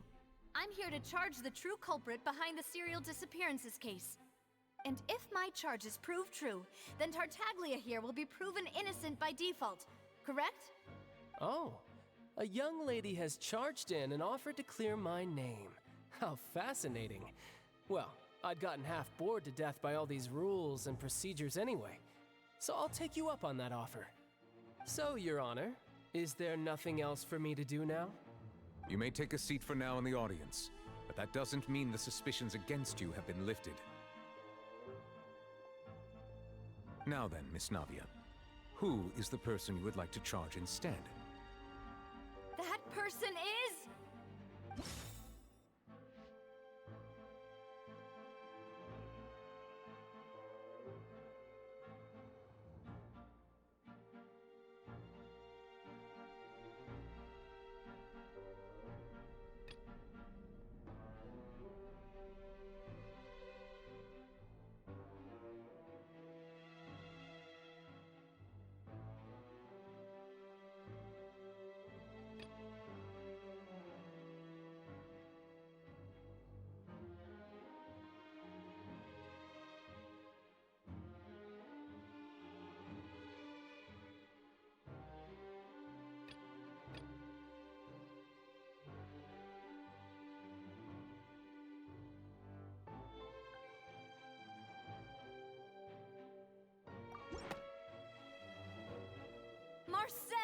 the head of Confrérie of Cabriere. Huh? What confrérie? Never heard of them in my life. I've heard of them, but weren't they Spina di Rosula's sister organization? Oh, is this going to be a friends to enemies type situation? Please let me remind you, Miss Navia, that charging someone is an incredibly serious matter. Committing to the charge also means taking on the legal responsibilities associated with it. And if the charge fails, depending on the circumstances, you may also be charged with the crime of making a false accusation. Knowing this, do you still wish to charge this man? Yes, I do. In that case, I declare the charge to be valid. Miss Navia and attorneys, please take your places on the court. Members of the guards, please contact Mr. Marcel right away so that he may stand trial.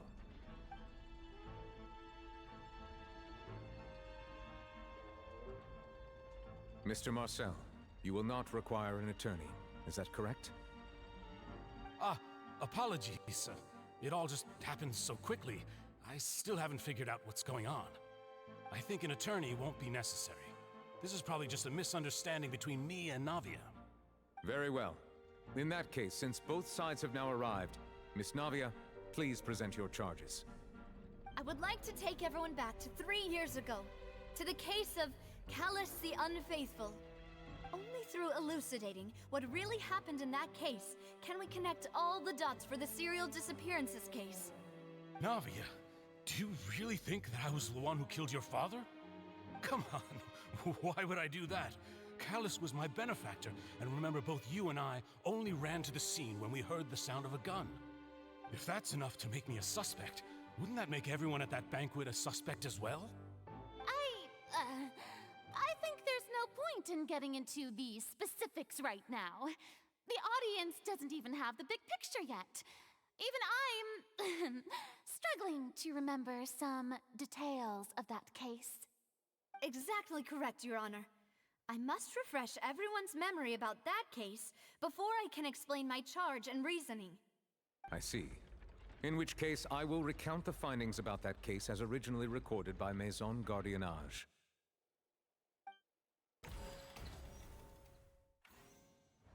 On the day of the murder, Spina di Rosula hosted a large banquet in a countryside estate owned by the Confrérie of Cabriere.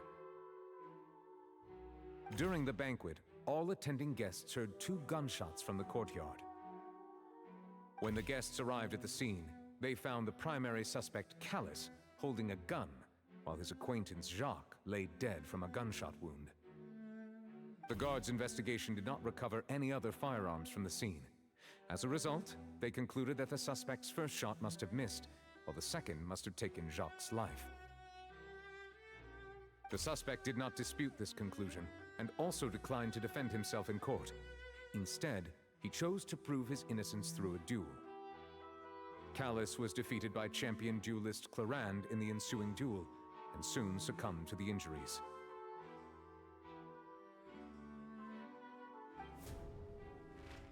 These are the known facts about the case. The one with the motive to kill was Jacques, not my father. And even so, Jacques still had no reason to pull the trigger. In truth, the third person shot Jacques first, and was shot in turn by my father when my father seized the gun from him. After that, the true culprit turned the third person into water, erasing all traces of him from the scene. Thank you for the summary, Your Honor.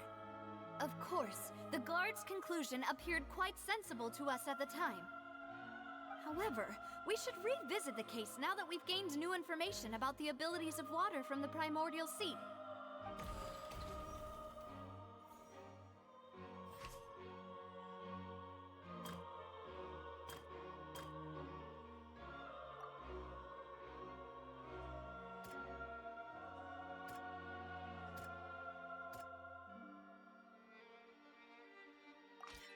This assassin first shot Jacques, then turned to shoot Callus, only for Callus to wrestle the gun from him and kill him instead.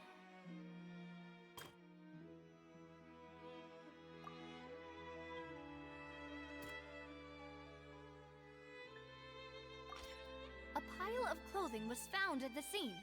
The guards once believed they were used by Jacques as a costume to disguise himself. But now, it is clear that the clothes were proof that there was a third person at the scene, and that they were turned into water after committing the murder. Since it was raining that day, the culprit was confident that they could use the rain to wash away all traces of their dissolved accomplice.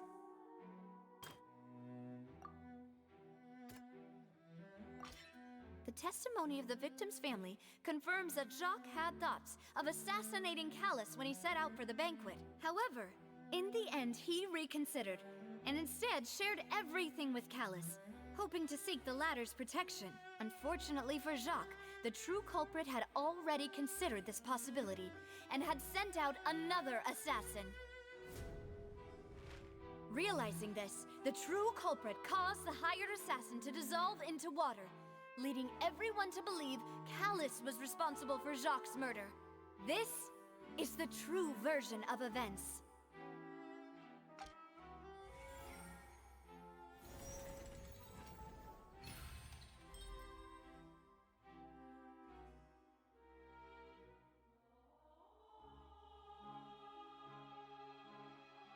So that's what happened.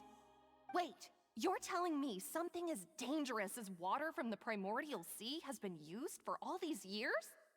What a great theory. It also explains Callus's and Jacques' respective motives. I guess they didn't shoot each other after all. Mr. Marcel, you are the one being charged with the crime. You should provide a rebuttal if you wish to prove your innocence. Ah, but I think I agree with everything Navia just said. In fact, there was nothing in her speech that directly implicated me. Then, may I ask some questions? In my opinion, we primarily need to determine two things. One, do you have the evidence to back up your claims? I'm afraid not. At least not at this very moment. Boo! If you don't have any evidence, you should just go home! I may not have the evidence with me, but I know where I could go to collect it. If we look up the deserted clothes against a record of people who went missing around the same time, we should be able to find a match. Considering the serial disappearances case, the guards probably kept careful records of all missing persons from around that time, regardless of age or gender. That makes sense to me. Monsieur Neuvillette, I would consider this to be a reasonable investigative direction. Why do I feel like Farina's acting a little differently today? Maybe she's scared of embarrassing herself again? Alternatively, she's become more diligent after charging an innocent citizen in the last trial. My second question has to do with the ensuing duel. If the truth is indeed as you described, then why didn't Mr. Callus explain himself in court? If he had testified that a person had been dissolved, he could have at least mounted a defense. I've thought about this too, and the answer is actually pretty simple. He felt there were things that were more important to him. The dissolving power of water from the primordial sea is an important secret for the true culprit of the serial disappearances case. My father could have exposed it for all to see, but he chose to take it to the grave. At that time, Spina di Rosula was in dire straits, and his reputation had already been shattered. He had no guarantee that going forward with the truth would allow the culprit to be brought to justice. What was certain, however, was that it would paint a gigantic target on my back. Boss once told me that Demoiselle had already been selected as the next target of the serial disappearances case. What? If the secret had gotten out, the culprit would have fought an all-out war with Espina right there and then. I wouldn't have been the only one in danger. All of us would have stood to lose our lives. Of course, the guards might eventually figure out the truth of the matter and determine that we were in the right. But what good would that do? How can a hollow verdict protect anyone? Had this opera house ever given my father any kind of confidence in its brand of justice, Spina di Rosula would have had no reason to exist. But by staying silent, we retain the ability to deter our opponents and continue the stalemate. I was able to become Spina di Rosula's president, which made me harder to target, as well as giving me more time to grow and learn. And once I have figured out the truth and stepped up to the challenge, I will do what this opera house cannot, and restore my father's truth and honor back to him. So, you mean to say, your father intended to die in the duelist's ring? That's right. Do you have any proof? Of course. All you need is to ask his opponent, Clarand. I don't need your apology, your guilt, or your support from the shadows. You don't have to do anything for my sake. But since he entrusted his will to you, Clarand, you should tell us the truth about his sacrifice. So, during the duel, did you believe that Callus was intending to die? Yes, I did. As a champion duelist, I've fought many battles and taken a countless number of dishonored lives. In my line of work, I've seen all kinds of people give their all for the faintest hope to continue living. Some were determined, others passionate, and some even manic and twisted. Just one look and I can tell if a duelist is hoping to live or if they're looking to die. I hereby swear on my name and honor as a champion duelist that Mr. Callus never intended to leave the ring alive. Since that's your testimony, I have no more questions. It appears there really are good grounds to reopen this case. I concur. However, Miss Navia, you still have not explained the link between your father's case and the serial disappearances case. Right? What she said was fascinating, but kind of beside the point. Wait, weren't they just talking about the serial disappearances case? Of course, Your Honor. The two cases are connected via a matter of timing. In my father's case, the culprit intended to kill both Jacques and Callus. As a result, they planned to act after hearing 2 gunshots. And at the end of Linny's trial, the culprit also only dissolved the victim in front of everyone because they realized they were at risk of being identified. The culprit could only time their actions so precisely if they were already at the scene. Coincidentally, Marcel attended both the banquet and the trial. So that's why you suspected me. Even after hearing your reasoning, I still can't help but find it a little preposterous. I'm used to it, though. You've always been an impulsive and sentimental child, Navia. It's one of your most endearing traits. No need to appeal to pathos. I won't try to refute your points one by one, but even if everything you just said was true, can you prove that I was the only person present at both events? On top of that, does a person have to be physically present to control the timing? Can't someone remotely monitor the place? Don't know what she can say to that. I know that even with that, you might still think you can reduce the list of suspects with some further investigations, until I'm the only one left on the list. Alas, who won't feel at least a little hurt by an accusation of murder from a girl you see as your own daughter? But if I were to dismiss this completely, you'd also think I'm not being considerate of your feelings. Ah well, let Uncle Marcel teach you another lesson. Do you know what the biggest flaw in your reasoning is? I suppose you're gonna tell me anyways. It's timing again. I'm a businessman by trade. From that standpoint, there's no reason for me to kidnap young women. It's a high-risk action with nothing to gain. In addition, I left my home in Snezhnaya when I was young to come to Poisson and work in some trade. My business only thrived when I received Callus's patronage. But the disappearances began before I ever stepped foot in Fontaine.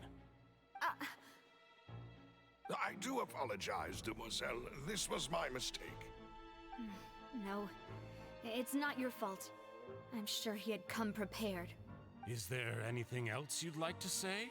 Would you like to check the date of my first business license against the first known case of the serial disappearances? You can also take a look at my border entry records, or ask my friends and family when I left Snezhnaya for the first time. Could those records and testimonies do something to appease the unspeakable anguish in your heart? Seems like she got the wrong guy. At this rate, Navia will be convicted for falsely accusing him.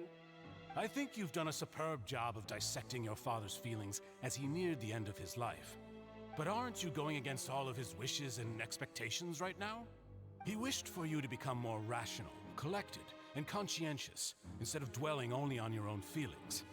Once you've learned to be more considerate of others' feelings, and to stop rushing headlong into things, you'd have met most of his expectations. This isn't just about me, and it never has been.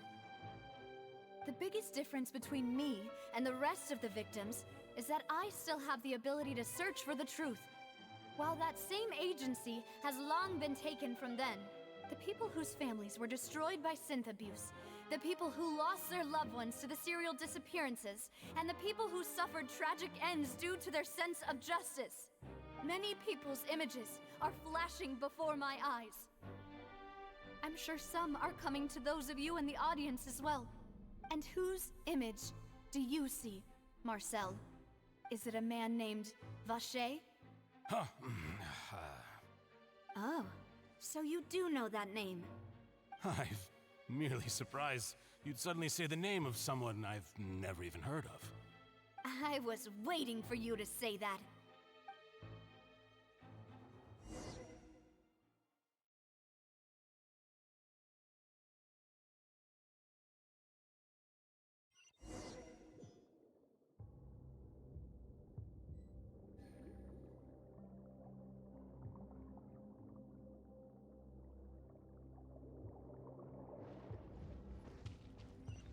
Take it easy.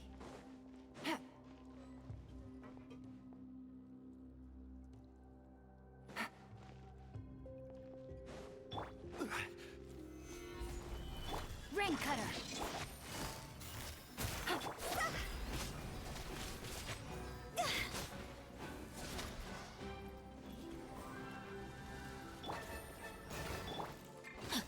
Body and mind. Whoa! The floor is going up! Is it because of this mechanism in the middle? That guy really prepared a lot of stuff for this place.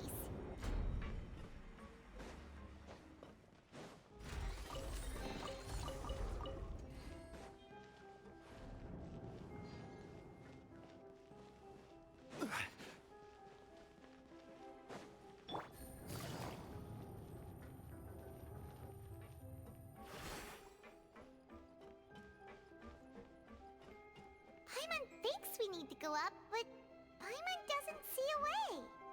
Let's take a look around. Maybe we'll find a hidden mechanism that'll show us the way up.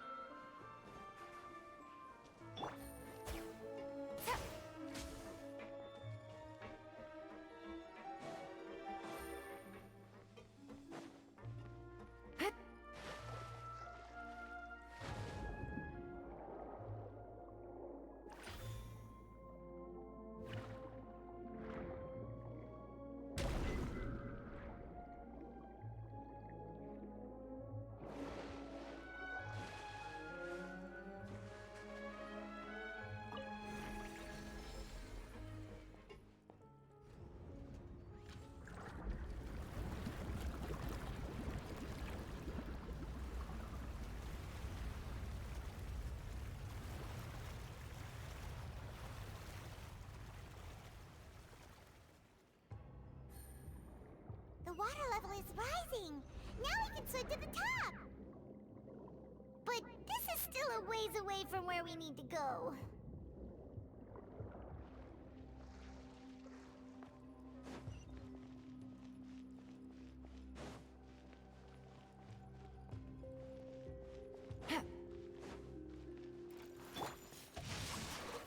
No, my sword!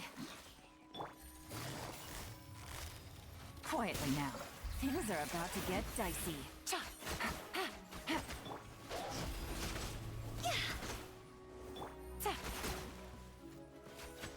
Gotcha. Cross over!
Solidify!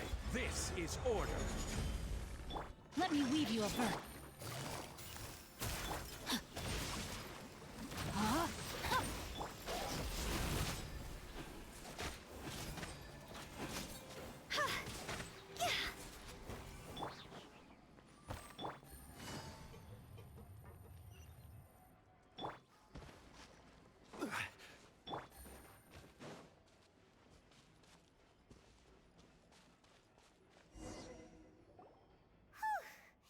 After all that, we finally made it to the innermost sanctum. Though, as expected, the mastermind isn't here.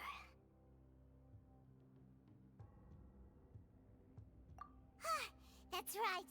Then let's hurry up and find some evidence so we can get back to the Opera House and help Navia.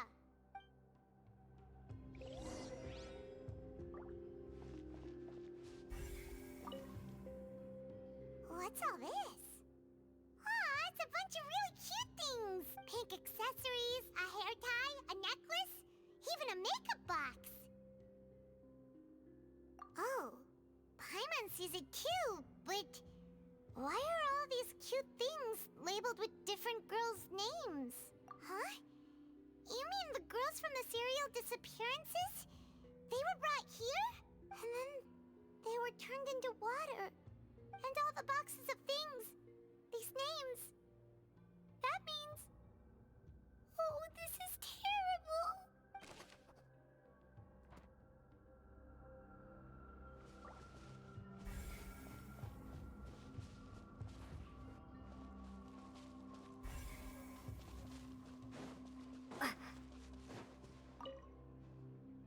Let's see what's written here. Nothing escapes Detective Paimon's eyes. Callus. Navia's father. Oh, this seems to be an investigation report on him. Yep, it's about finding someone to assassinate Jacques and Callus because of a lack of confidence that Jacques himself would go through with it. This should prove the existence of the third person, right? We still have not determined the exact content of the key information Callus has passed on to certain members of his organization. The old dog's a real menace to deal with. Even if he abides by the promise he's made to us, he will still have the upper hand. He can act whenever he wants to make our lives miserable. The only option left is to remove him from the picture entirely. I concur. Let's send someone to kill him. He won't declare war as long as we don't touch Navia. Oh, seems like we've got a bunch of correspondence between the higher-ups. They're all just so evil.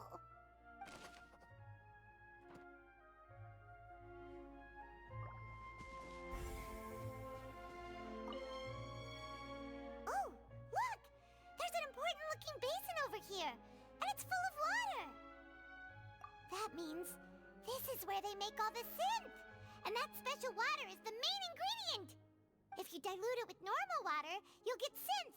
But the pure stuff can dissolve a human. Paimon will take notes on this incriminating evidence.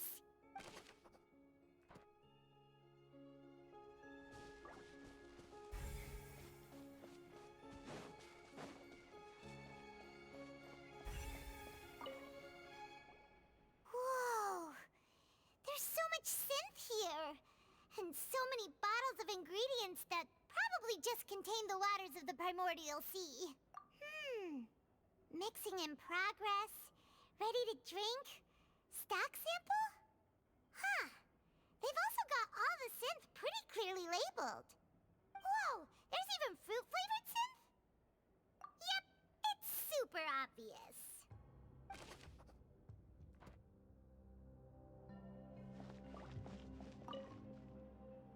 What's this over here? Looks like some kind of place for research. Experiment number 16 aims to verify Jacob Ingold's research conclusions on the primordial sea and use his theory as a foundation to achieve a breakthrough. The experiment was a failure. No individual managed to resurface from the water from the primordial sea. Female specimens 22, 23, and 24 were dissolved. Sorry, Traveler. Paimon will try her best. It's just that Paimon's never read something so scary before. How can someone write something that terrible in such a matter-of-fact tone? You read the rest. Paimon's too scared to keep going.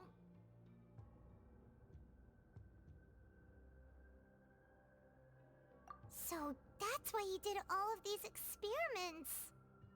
But did he really think he'd be able to find a way just by dissolving people over and over? That's just insane! Huh? Isn't that the name you heard by the fountain? Paimon thought he was an eyewitness in the serial disappearances case. You mean Vacher is the one who did all of these... experiments? So that's it! Vacher was no victim, but personally took his lover and... No, that's not it either! If that's the case, why would he want people to resurface from the water? In any case, Paimon will write it all down.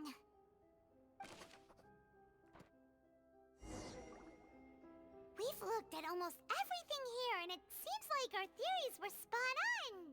But, yeah, we haven't found anything that reveals his true identity. No wonder even Neuvillette wasn't able to find anything.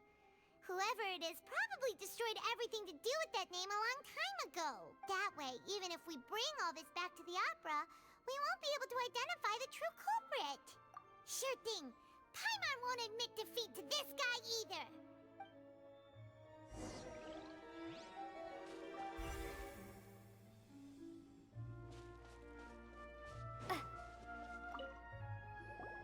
You take that side and Paimon will take this side.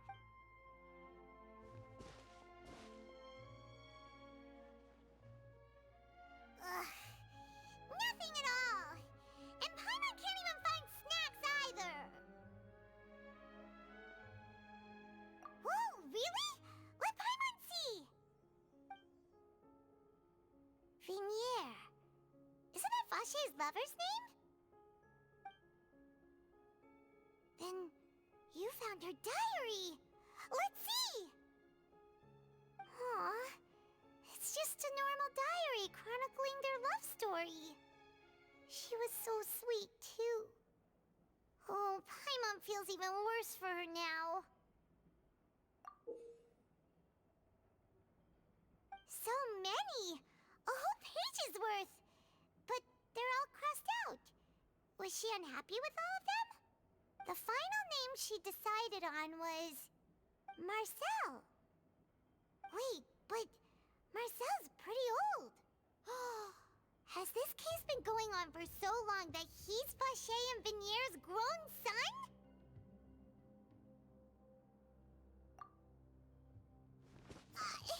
Hey! Paimon still hasn't figured it out yet.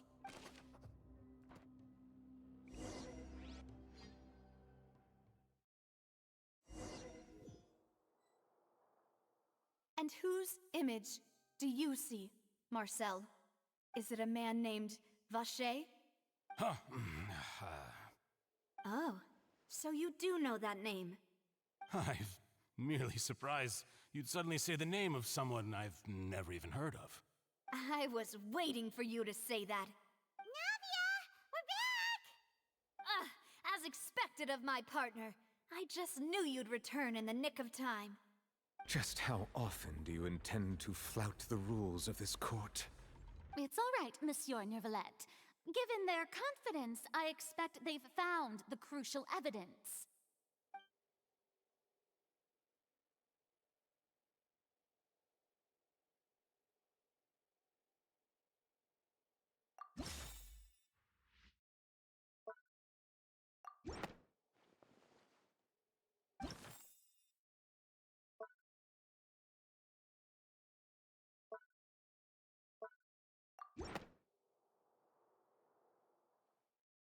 But the truth of it, Marcel, is that you've always been Vacher. Huh? We've investigated your lair and we already know everything. after your lover, Vinier, was dissolved, you kept abducting young women to experiment on the hopes of bringing her back to you. You even created Marcel as a new identity and destroyed all records of your past as Vacher. So that's it. Even the villains in opera performances rarely go that far. And with that, Marcel's motive has now been established. This information regarding your past also dismantles your prior timing defense. Well, Marcel, do you know where you went wrong? You fixated your gaze on the lover that passed away, instead of paying attention to the living people around you. So, you never noticed how we changed, or how we grew as individuals. You also never understood Boss's real expectations for his daughter. Or our determination to see things through. Your determination. Mr. Marcel, please speak up now if you would like to defend yourself. Otherwise, the trial will move on to the next stage. Do you really think I wanted to do any of this? Pay attention to you? What for? Have you ever paid attention to me? Ever empathized with my pain? Ever known how it feels to watch the love of your life dissolve right in front of your eyes? No one helped me. No one even believed me. All those decades ago, even the officers from the Maison Gardiennage were laughing at me. They said there's no way a human being can turn into water. So I must have gone mad from grief. Vinier's death was brushed away by all of you as if it didn't matter at all. Well, now you know, don't you? Ha! Well, it's too late now. All those who were dissolved are gone forever. You only have yourselves to blame. You set up this ornate opera house in pursuit of your so-called justice, your beloved drama, while turning a blind eye to the suffering of the people. Vinier is dead. We promised each other that we would always be together. Wherever she goes, I will follow. But I'm not from this blasted place, so I can't be dissolved, no matter what I do. Hey, is that water from the primordial sea that he's drinking? I can't dissolve! Can't dissolve! Can't dissolve! Do you all see? I can't go, I can't follow. So if I can't go where she is, what choice do I have but to try to bring her back? I did all of that, and in the end, that accursed Callus still got the better of me. I spent my entire life living on pins and needles, only to get stabbed by his idiot daughter at the very end.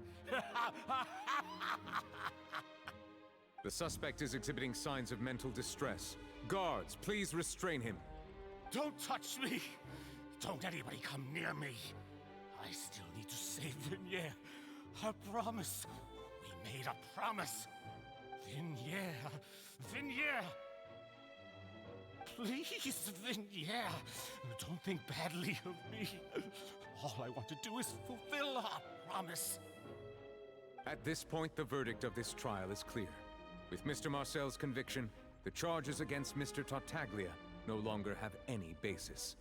Fine by me. I was in a bad mood, but after a show like that, I'm actually feeling pretty good. Traveler, please submit all the evidence you have collected to the guards, so that I might review and summarize the truth behind the serial disappearances case. The man now known as Marcel was originally named Vacher and worked as an adventurer with his partner and lover Vinier. During an underwater expedition, Vinier accidentally came into contact with water from the primordial sea and was dissolved in front of Vacher as a result. Vacher learned of the primordial water's existence through the work of others and began to kidnap young women for research, with the goal of discovering a method to restore Vinier back to life. To cover his tracks, he invented the new alias of Marcel and began to operate a business in Poisson. During the course of his research, Vache discovered that a diluted concoction of water from the primordial sea can induce feelings of euphoria, and began to manufacture and market synth. However, as he accumulated wealth to fund his continued research and expanded the scope, he came into conflict with Spina di Rosula. After exchanging blows with Spina di Rosula for many years, Vache decided to assassinate their president Callus at a banquet. Although the assassination did not go as Vache expected, he was able to turn Callus into the murder suspect by dissolving the assassin he sent to the scene. And just recently, Vache attempted to frame Linny as the culprit of the serial disappearances case, using a similar method. However, his attempt to frame Linny failed, and the power of water from the primordial sea became public knowledge. This case also exposed enough of Vache's machinations that he was eventually successfully charged in court. Thus concludes the enigmatic history of the serial disappearances case, with the truth revealed to all.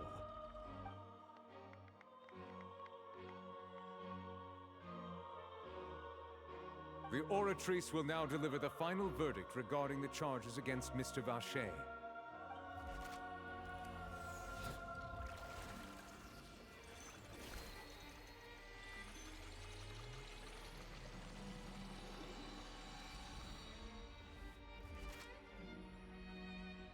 According to the judgment of the Oratrice Mécanique d'Analyse Cardinale, Mr. Vache is guilty. Guards! Take Vache away. Good. It's what he deserves. With that, the serial disappearances case is over now. We really just witnessed history. Who would have thought the true culprit would be such a polite and well-spoken guy? Yippee! We helped Navia bring the bad guy to justice! He's hurt so many innocent people and now he's finally getting what he deserves! Huh? Are you okay? Demoiselle, you were absolutely brilliant. The day our late boss had always hoped for has finally come. You can rest easy now, knowing justice has been served. Yeah. It's finally over. It's all thanks to you guys. And my partner. See, Papa? Spina di Rosula's still doing well with me at the helm. Well now, hasn't this been a most delicious piece of drama? The villain has been caught, justice has been served, past wrongs have been righted, and it's a big ol' happy ending. Since it's been such a great show, I'll just let the false accusations against me slide. Either way, I've still got some business to attend to. So, if you'll excuse me... Please wait just one moment, Mr. Tartaglia. What now? None of this has anything to do with me. According to court protocol, since this trial was initiated due to a charge against you, a verdict must also be made regarding the initial charge before the trial can conclude. Oh, come on. Is this really necessary? Haven't you already caught the real criminal? Isn't it time for side characters like me to exit stage left? Please respect the laws of Fontaine. This has always been the rule. All right, but this sure is a lot of hassle. All I need to do is stand over there, right? Let's just get this over with. Through evidence presented in the public trial that was just held, it has been established that Mr. Tartaglia has no direct connection to the serial disappearances case. The guilty party has been identified, and thus it is logical to suppose Mr. Tartaglia is innocent of the charges. We now turn to the Oratrice Mécanique d'Analyse Cardinale to render the final verdict on the charges.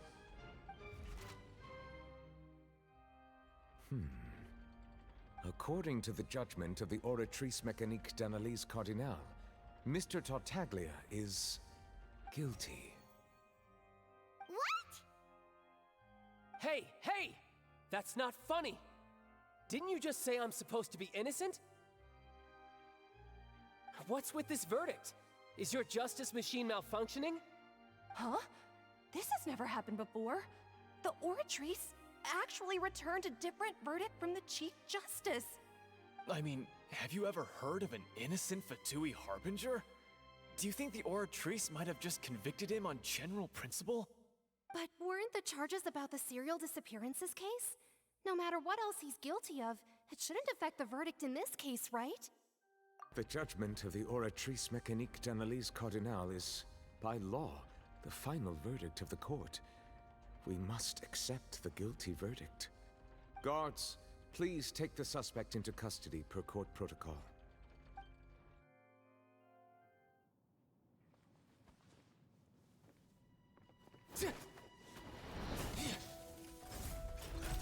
So this is how justice is done in Fontaine. What a joke. You've got your rules. Well, I've got mine too!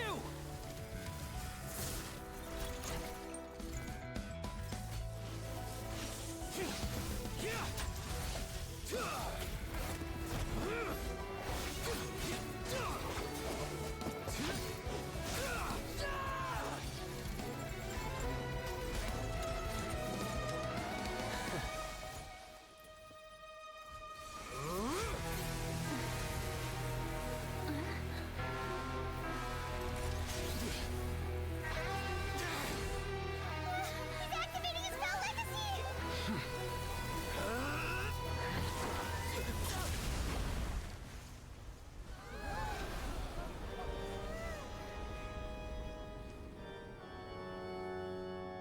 I am sorry.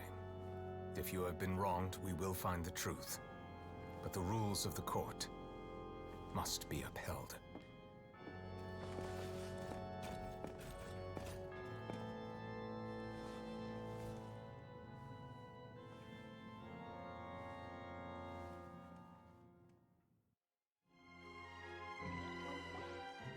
Hey, Monsieur Novelette, what's going on? Shouldn't they have been cleared already?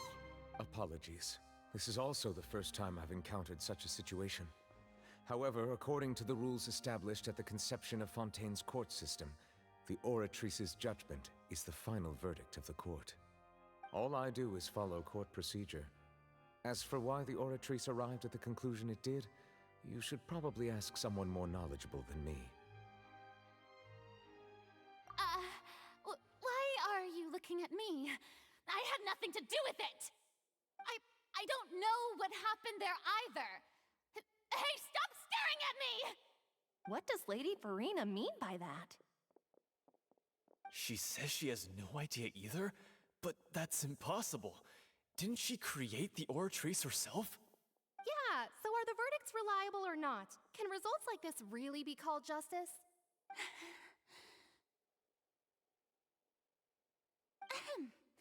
My dearest citizens, did you really think we'd allow an incorrect verdict to be handed out in this court? Did you really believe that the judgment could be mistaken or be the result of some sort of random mishap? Don't tell me you thought even I had been blindsided by the Oratrice's result.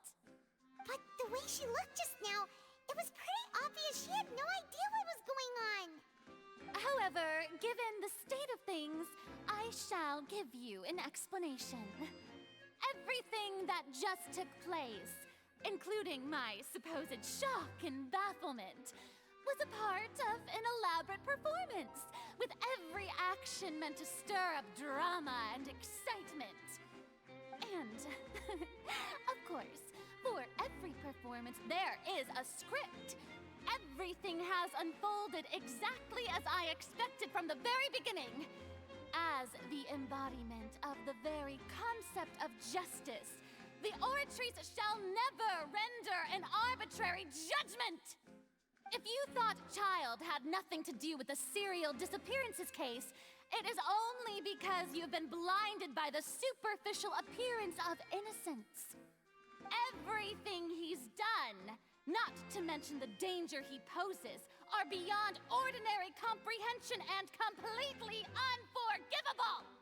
All shall be revealed in time. You will come to understand my noble intentions, as well as the absolute correctness of the Oratrice's verdict.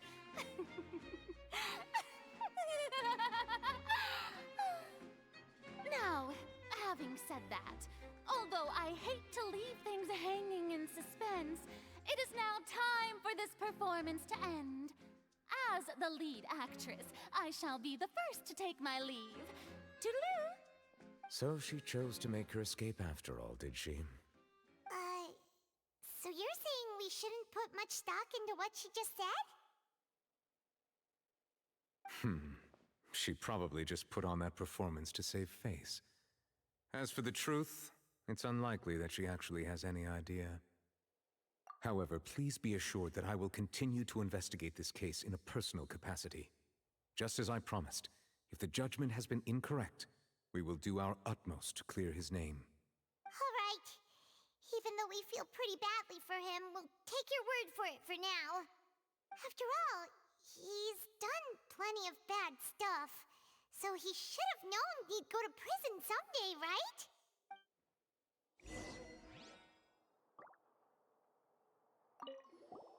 Oh, Monsieur Nervalet! That power you showed when you took him down. Who are you really? I'm the Chief Justice of Fontaine, of course. If officers of the law lack the strength and capability to enforce it, then it makes a mockery of justice.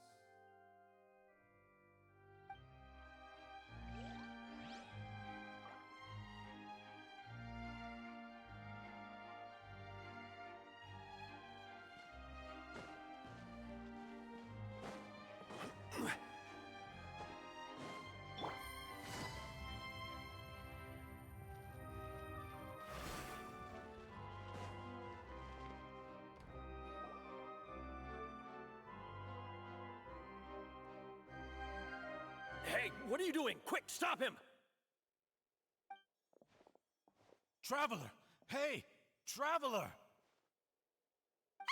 Marcel! What are you doing over here? Stop resisting arrest! Cease, or we'll add another charge to the list. No, wait! I just want to ask the Traveler something. I'm not looking to run away. Please, just let me ask this one small thing. Go on. Thank you. I was being led away when I finally realized something. Where did you first hear the name Vacher? I erased all records of that name. So, unless... Are you still trying to prove your innocence? Give it up. You've already been convicted. Really? You did? You're sure? You met her? But how could that be? How did you manage to do it? The Fountain of Lucine? Then she's been so close to me all along. And I just never... Please give me a chance to talk to her again. Just let the Traveler take me to the fountain to see her one last time. This is the last request. What? Give an inch and you want to take a mile? Do you think serial killers get to make requests like that? Paimon agrees. Why should we give him what he wants when he's only done a ton of super terrible things? This request, is it worth as much to you as your life? Of course! Wait, no. It's worth even more than my life. Humans.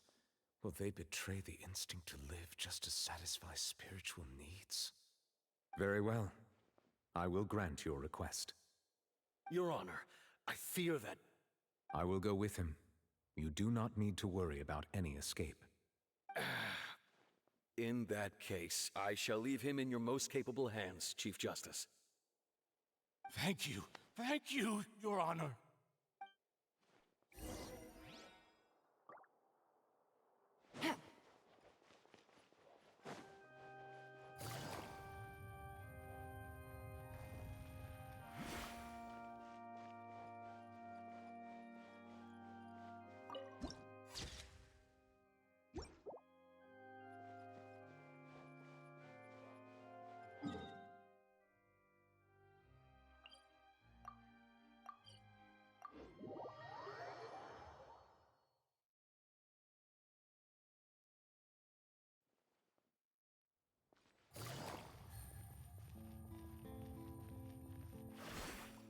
Take it easy.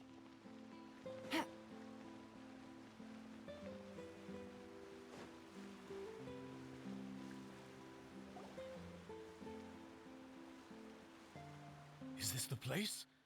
You said she's here, But what do I need to do to see her? Yeah, and even Paimon could hear her after drinking that thing. Didn't you just drink a lot of it on the stage as well?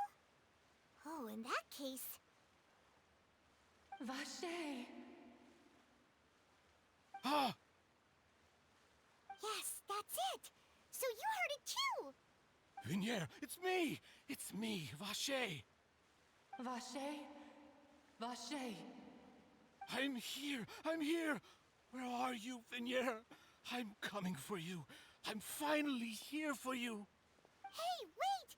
Be careful! Hey, wait! Vignere, is that you? It's me, Vache! Vignere! Vache? Why did you come? Didn't I say? You don't need to look for me. You look a lot older than I remember. How long has it been? It's been more than 20 years. I've suffered for over 20 years since the day you left. All this time, only the thought of bringing you back has kept me alive. Nothing else mattered to me. I must be dreaming. Who would have thought I'd get the chance to tell you all of my feelings like this? Vignere, you are my everything. I really don't know how I could live without you. But Vache, if you ask me, this world would be better off without you. What are you saying? If not for you, I would have finished my law degree and probably become a top-tier attorney one day.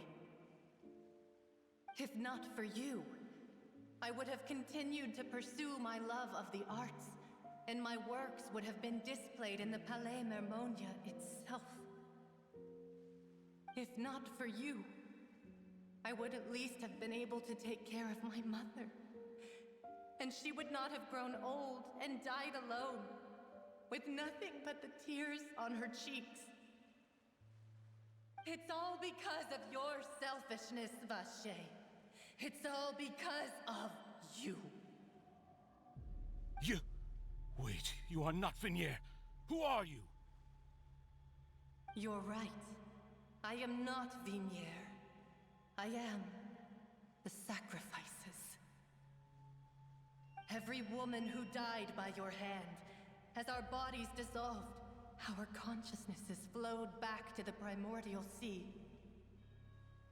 Our thoughts circulated endlessly within the primordial sea, and we were no longer individuals, but we became one, just as streams of water come together in the sea. I'm Cressy. I'm Lemony. I'm Azine. The only one I am not is Vignere. Why? But then, where is Vignere? She doesn't want to see you anymore. Every tendril of her consciousness is avoiding you. This is what you get for your selfishness. Your selfishness robbed us of our lives and our futures. You said time and time again that you'd do any and everything for her. But did you ever consider whether she'd want to see you do the things that you did? If she would despise you for what you became?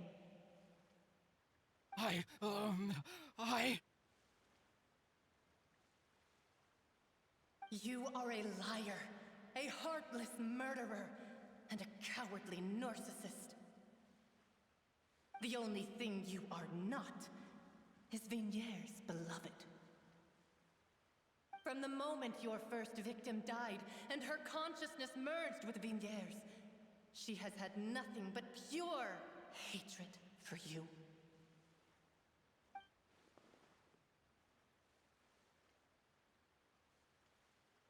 No! Vignere! She can't hate me. Let me see her, please. Have mercy. You still don't understand. When I said don't look for me, that came from the real Vignier. She really doesn't want to see you anymore. But on top of that, she also said that because it's her final drop of pity for you. She said that because she knew that if you did come here, we will show no mercy to you. Vache. Vache? Vache? Vache? Vache? Vache? Drown.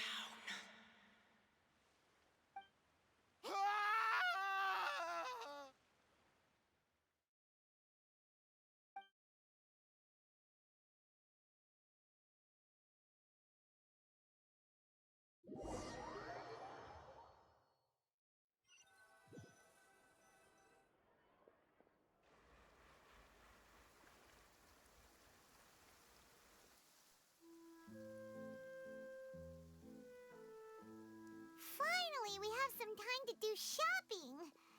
Gosh, it's really been a long time since we've been able to relax. Huh. Well met, partner. I knew something great was going to happen when I woke up in such a good mood today. Even this weather can't put a damper on the demoiselle's mood. It's a pleasure to see you both again. Oh, hey, Navia! It's been a few days. Paimon's already started to miss you. Oh, now that I believe. I'm easy to work with and always bring home the bacon. Who wouldn't treasure having a partner like me? Sounds like you're really enjoying life these days, Navia. What have you been busy with since the trial? It's just been one thing after the other. I've been making non-stop trips between Poisson and the courts in Sen. Everyone from Spina di Rosula organized a memorial for my father. We never held a memorial when he first died, since everyone knew that even if we held one back then, no one was going to come. This time, though, everyone in Poisson, and even many people from the court all attended. So his name's definitely been cleared now. That's what we like to hear. It's been the dearest wish of Demoiselle all along. That blasted stubborn fool. I was right to put my faith in him. I'm so glad I didn't give up on the case all those years ago.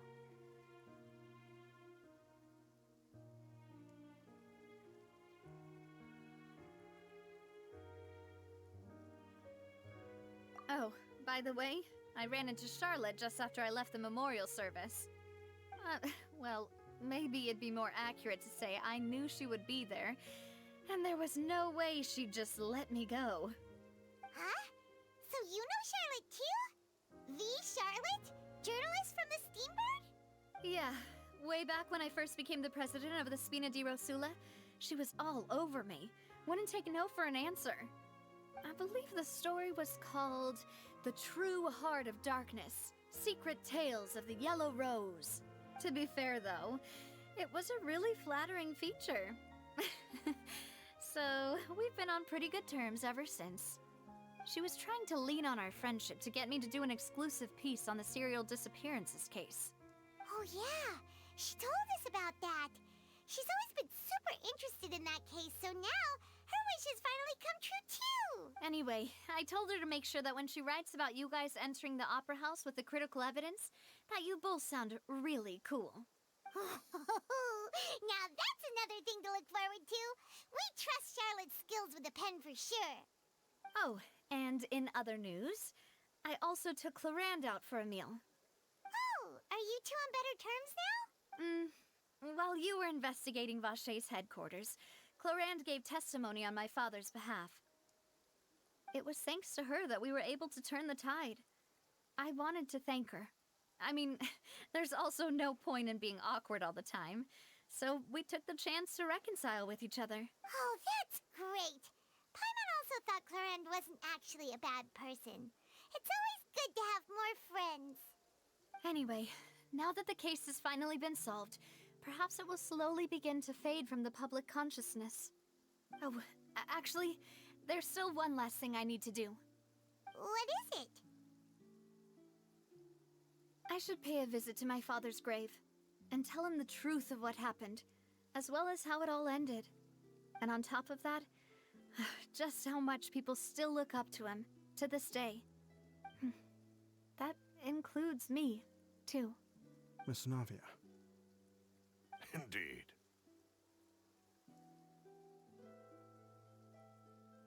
We want to go too! We also think Callus is a really admirable person.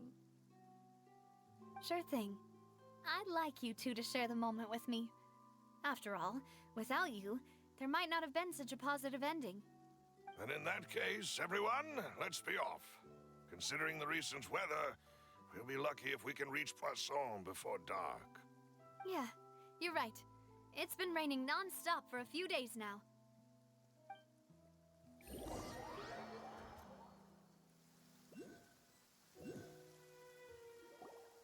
Huh. This is where my father's grave is. To be perfectly honest, even I haven't been back here for a long time. Huh? There's someone there already. Wait. That figure. It can't be. Isn't that Neuvillette? Why would the Chief Justice be here? Huh? Navia?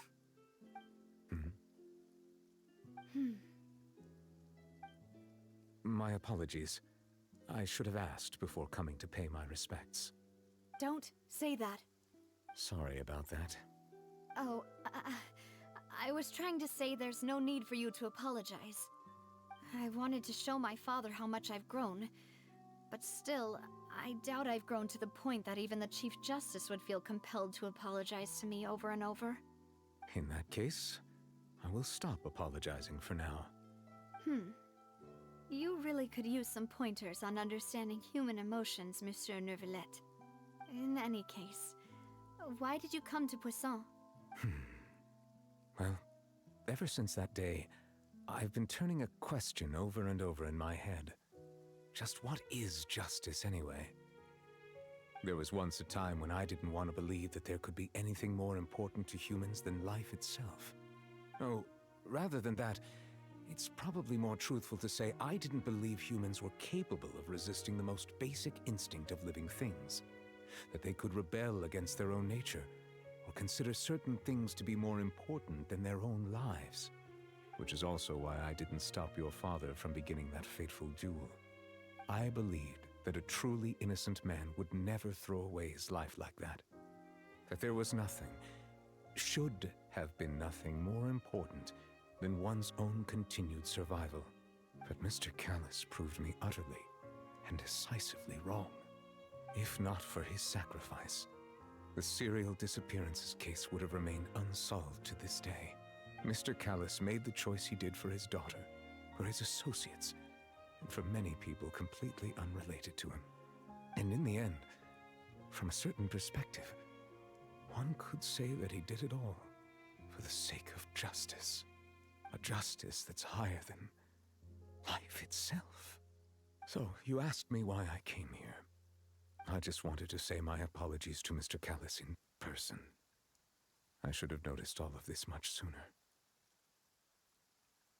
This regret has filled me with a sadness that has haunted me for days. That high and mighty chair in the opera Epiclese indeed insulates one from many important things. Spina di Rosula, thank you so much for your hard work and perseverance. I'm sorry for being mad at you before. So, you're actually one of those types that's cold on the outside, but pretty thoughtful on the inside, huh? That reminds me of Silver, one of my guys. Sorry about that. Self-expression is not one of my strong suits. Didn't I just say you don't need to apologize? Ah, so Navia and Neuvillette seem to have made their peace as well. Let's not disturb them for now. We can wait till after they're done.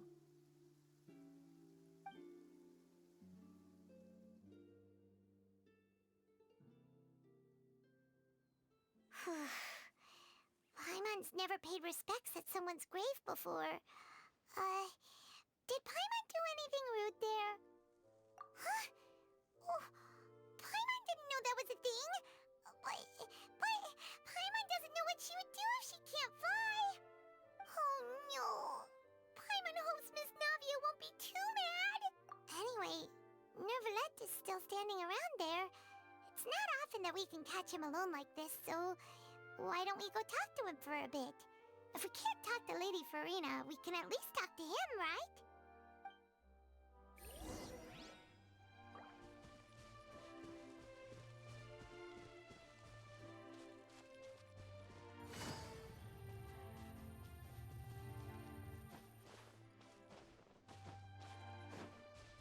Take it easy.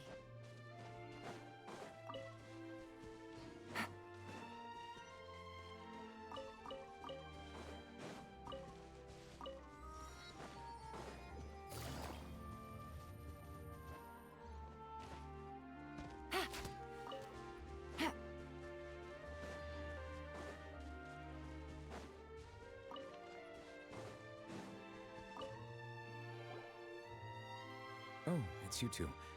Did Miss Navia invite you to come pay your respects to her father? We ran into Navia on the streets today, so we just followed her here. I see, I see. Then is there something that I can help you with? Well, it's pretty hard to run into you like this since you're usually super busy. So we figured we could try to ask you a few questions, if that's okay. Please feel free. Though outsiders, you helped us solve one of the greatest mysteries in Fontaine, and it would be my pleasure to return the favor.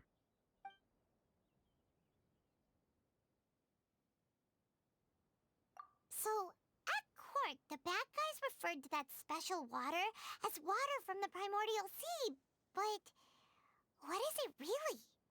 Truthfully, that name is already quite accurate. I can only surmise that Vacher and his ilk only learned of its nature and existence after extensive research. There used to be a special sea on the surface of this planet. The nature of its seawater was rather different from that of the sea we know today. Most of Tevat's life forms were first born in that special sea. You could say it nurtured much of the life on this planet. Huh.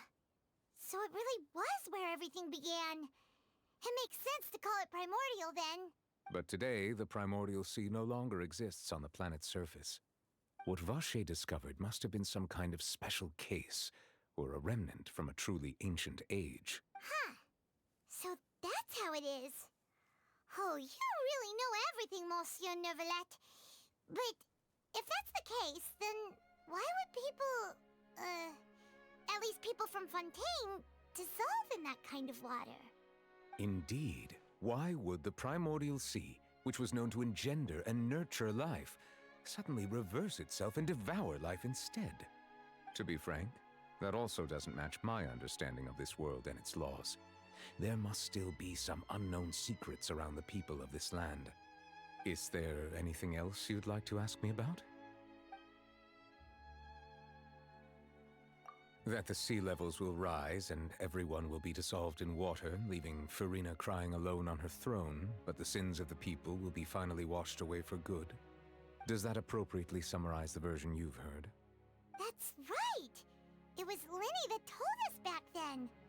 And that about covers all the main points.